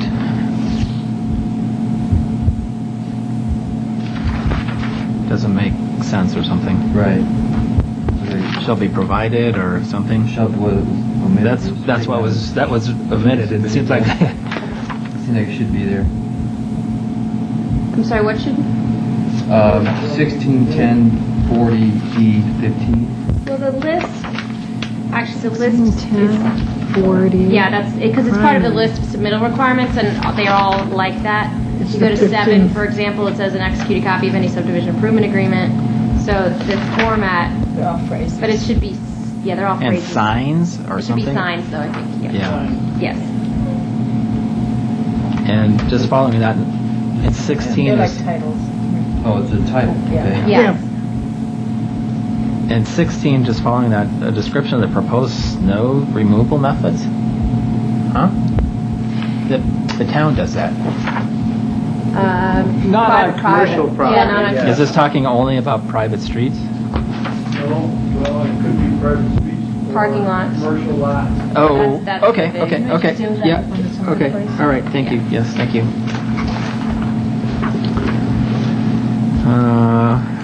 Anything else on 74, 75? 75, we had the height issue, we talked about earlier, on 161050A1. Oh, right. So it's, With the same language. yeah,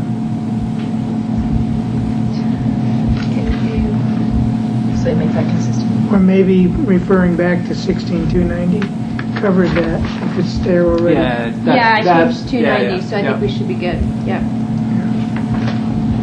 My only comment is also about Article 11, site development plans and building permits. I thought this should go before the PD, but I don't. We're talking about SDPs, and I don't care, but just in terms of location of that article.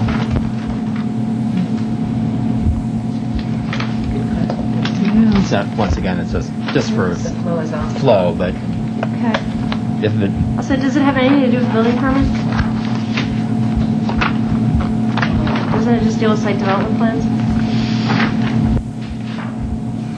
yeah, right. It says building permits, but I don't think And the there's- title just says site development plans. Okay, I just checked. Okay. 16, 11, 50B. But that still has to do with an FDP, so I think we're fine, right? Well, whatever. Yeah, I don't think it. Either eliminate it or you know, move it or whatever. 76. So you said I circled it 161140A where we took out. I have that deletion circled for some reason.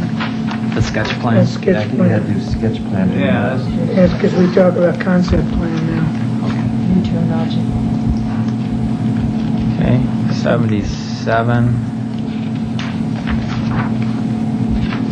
78. 79. 80. 81. And just for Article 13 there, I just was wondering if this should come after zoning, but not a big, I don't know why I said that, but. I also think that we may want to combine this with Article 15. If you look at 15, it's public improvements, and 13 is dedications and public improvements. So I think we could probably merge those. Seems like that would make sense.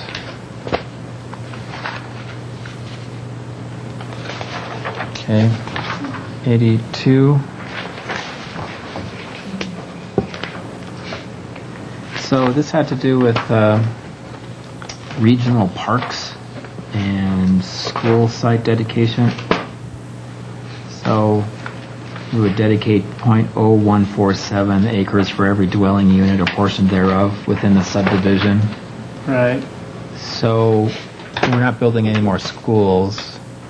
And we'll be developing residential over in the town center. So is this just a way of calculating what the cash in lieu will be for the school And the district? school districts can use it for, well, they used it for improvements to Superior Elementary, the parking and that whole traffic pattern improvements that we did there. So, I mean, they can use it. They just use it for whatever. Right, yeah. But it'll just go to the school district, not to our schools. No, it would just Go to the district. Yeah. Yeah. Well, I mean, the town holds it. Oh, we hold it. Yeah. Oh, it's not, right, it doesn't necessarily flow to the Right, district yeah. unless we say you can use it for X. Yep, exactly. Oh, okay. Good. That is good. Let's see, anything else on 82? 83 we talked about. 84. 85.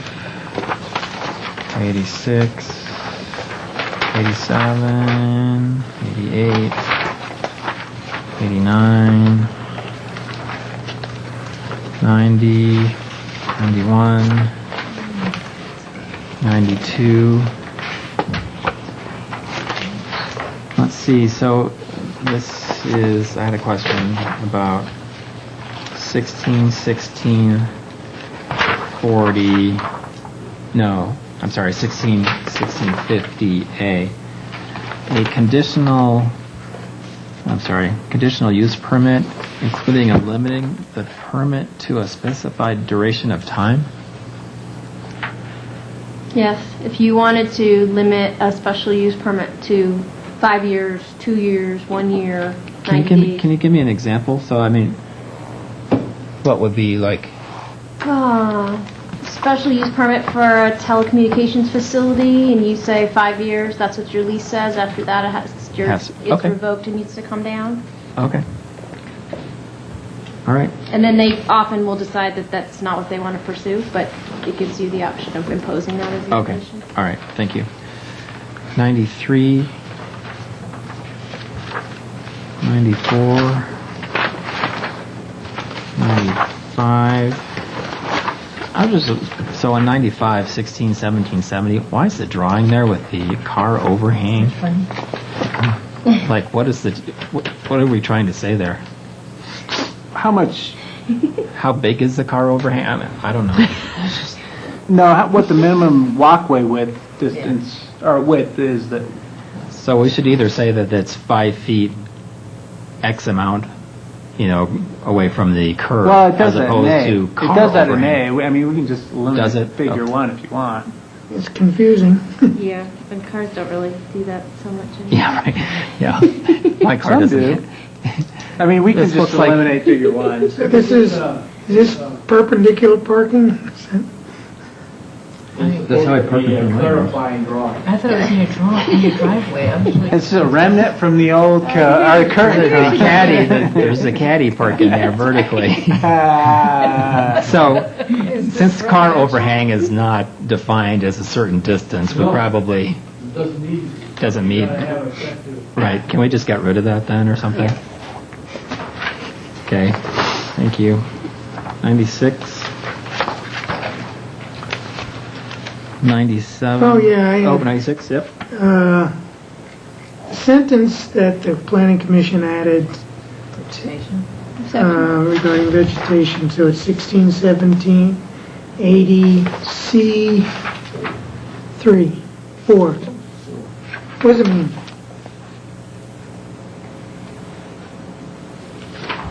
Adjacent to each side of the soft trail, 2-3 feet. What's the 2-3 feet? So, well, it's the margin. You got the gravel, you got the grass, that's 3 feet. Wait, I'm confused. You have a 4-foot wide soft trail, Right, and then the vegetation adjacent to it right. has to be maintained. 3 feet out from the boundary? 3 feet out from the edge of the gravel, On each the side. soft trail itself. By whom? So that's, in other words, they mow it. Oh, yeah, you'll see that. It's just that the town does that? Yeah. The town has to do this. And we currently do. So it should just say vegetation within 3 feet of each side of the soft trail shall be maintained. That's another way of saying it, yes. Okay. Okay? Anything else on 96? 97? Let's did we see. say, is it in here that we would be talking about any new developments have to have undergrounding wire? You say it somewhere. That is somewhere. It is I didn't somewhere. see it, so I'm sure I just missed it, but Let's see. that's, Shall we yes. place Oh, underground? no, thank you, sorry. Had I six, figured it had you on there somewhere, I didn't see it. 16, 1840 sewer utility design standards. Let's see. Septic systems are not allowed in the town except as waived by the town. Why would we ever waive? Why would we ever allow that? Well, I don't know. On the other hand, and this is a remnant from the older code. Well, you have And it has to septic do with- in There's, the yeah, there- Kuffner subdivision That's right. on the west end of town. But we're requiring them when Well, yeah, number right. X Well, let- happens to connect to the sanitary sewer. right, Right, but let's yeah. say they developed a unit there of some sort. Right, yeah. That's where this is. Okay, well, it gives us the town the opportunity to waive. I can't That's imagine all. waiving it ever, but. They do have some lots that they could go. 16, 18, 60 electric power. My note to myself was, should we say something about the use of renewable energy is encouraged or something? Nice. It's really good. I mean, it doesn't really do anything, but it just kind of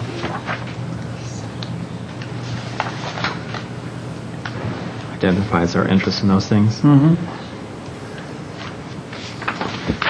98. So I had 16, 18, 80 fire hydrants. Every development served by a central water system shall include a system of fire hydrants. Shouldn't it say every development Yes. requires fire hydrants?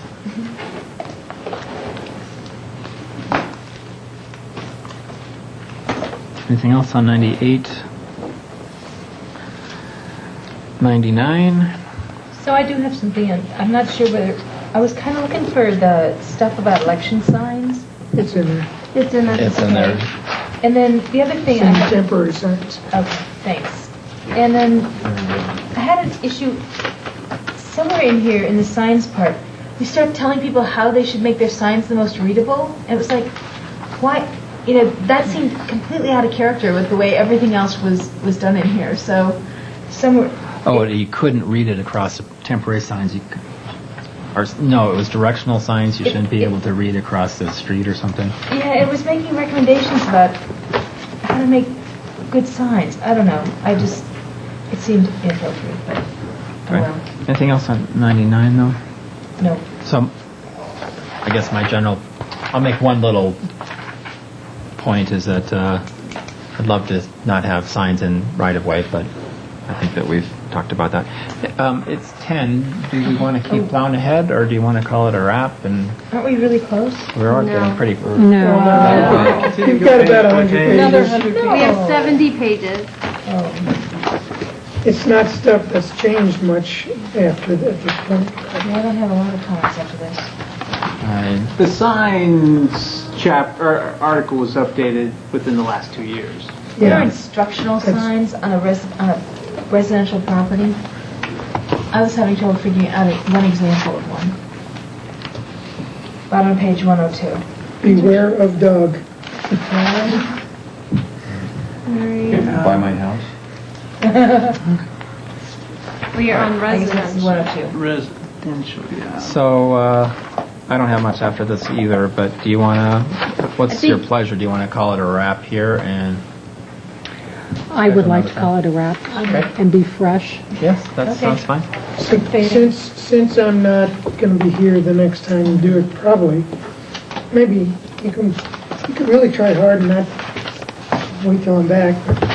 There was just one sentence I thought on page 126, 16, 20, 70.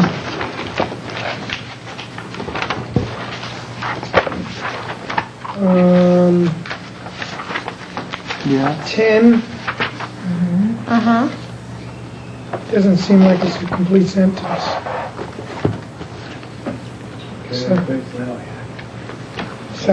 Sidewalk widths. I think it should say shall be as required by or something. Yeah, that's a little confusing. It's not a sentence. Yeah. Okay. No, that's. I think I started not caring. All right. So let's see. So just so we all know where we're at right now. We're on. Signs. So we'll start at the sign section. Yeah. Okay. So we're at Article 19. Yeah. And we start the finance committee meeting, so I can't tell you when it's gonna come back. So Are you going to wait till I'm back? Thank you. just depends on what we have scheduled. So Is there any crisis right now? On the land development code? Yeah. no. All right. So is it okay if staff just finds the time when we're going to do this next? And that at that meeting, that we could review some of the things that we've talked about. We'll have it in the cover memo. Yeah. And start at the signs. Okay. Thank you. Thanks everybody for the hard work. It's mind-numbing, but it's all good. Hope there's not too much. I have very few comments Thank you to afterwards. those audience members. Yes, to the audience members. Yes. What are you thinking? She's thinking we're complete idiots. Just glad I know what aliquot means now. What's that? I said I'm just glad I know what aliquot That means. is something.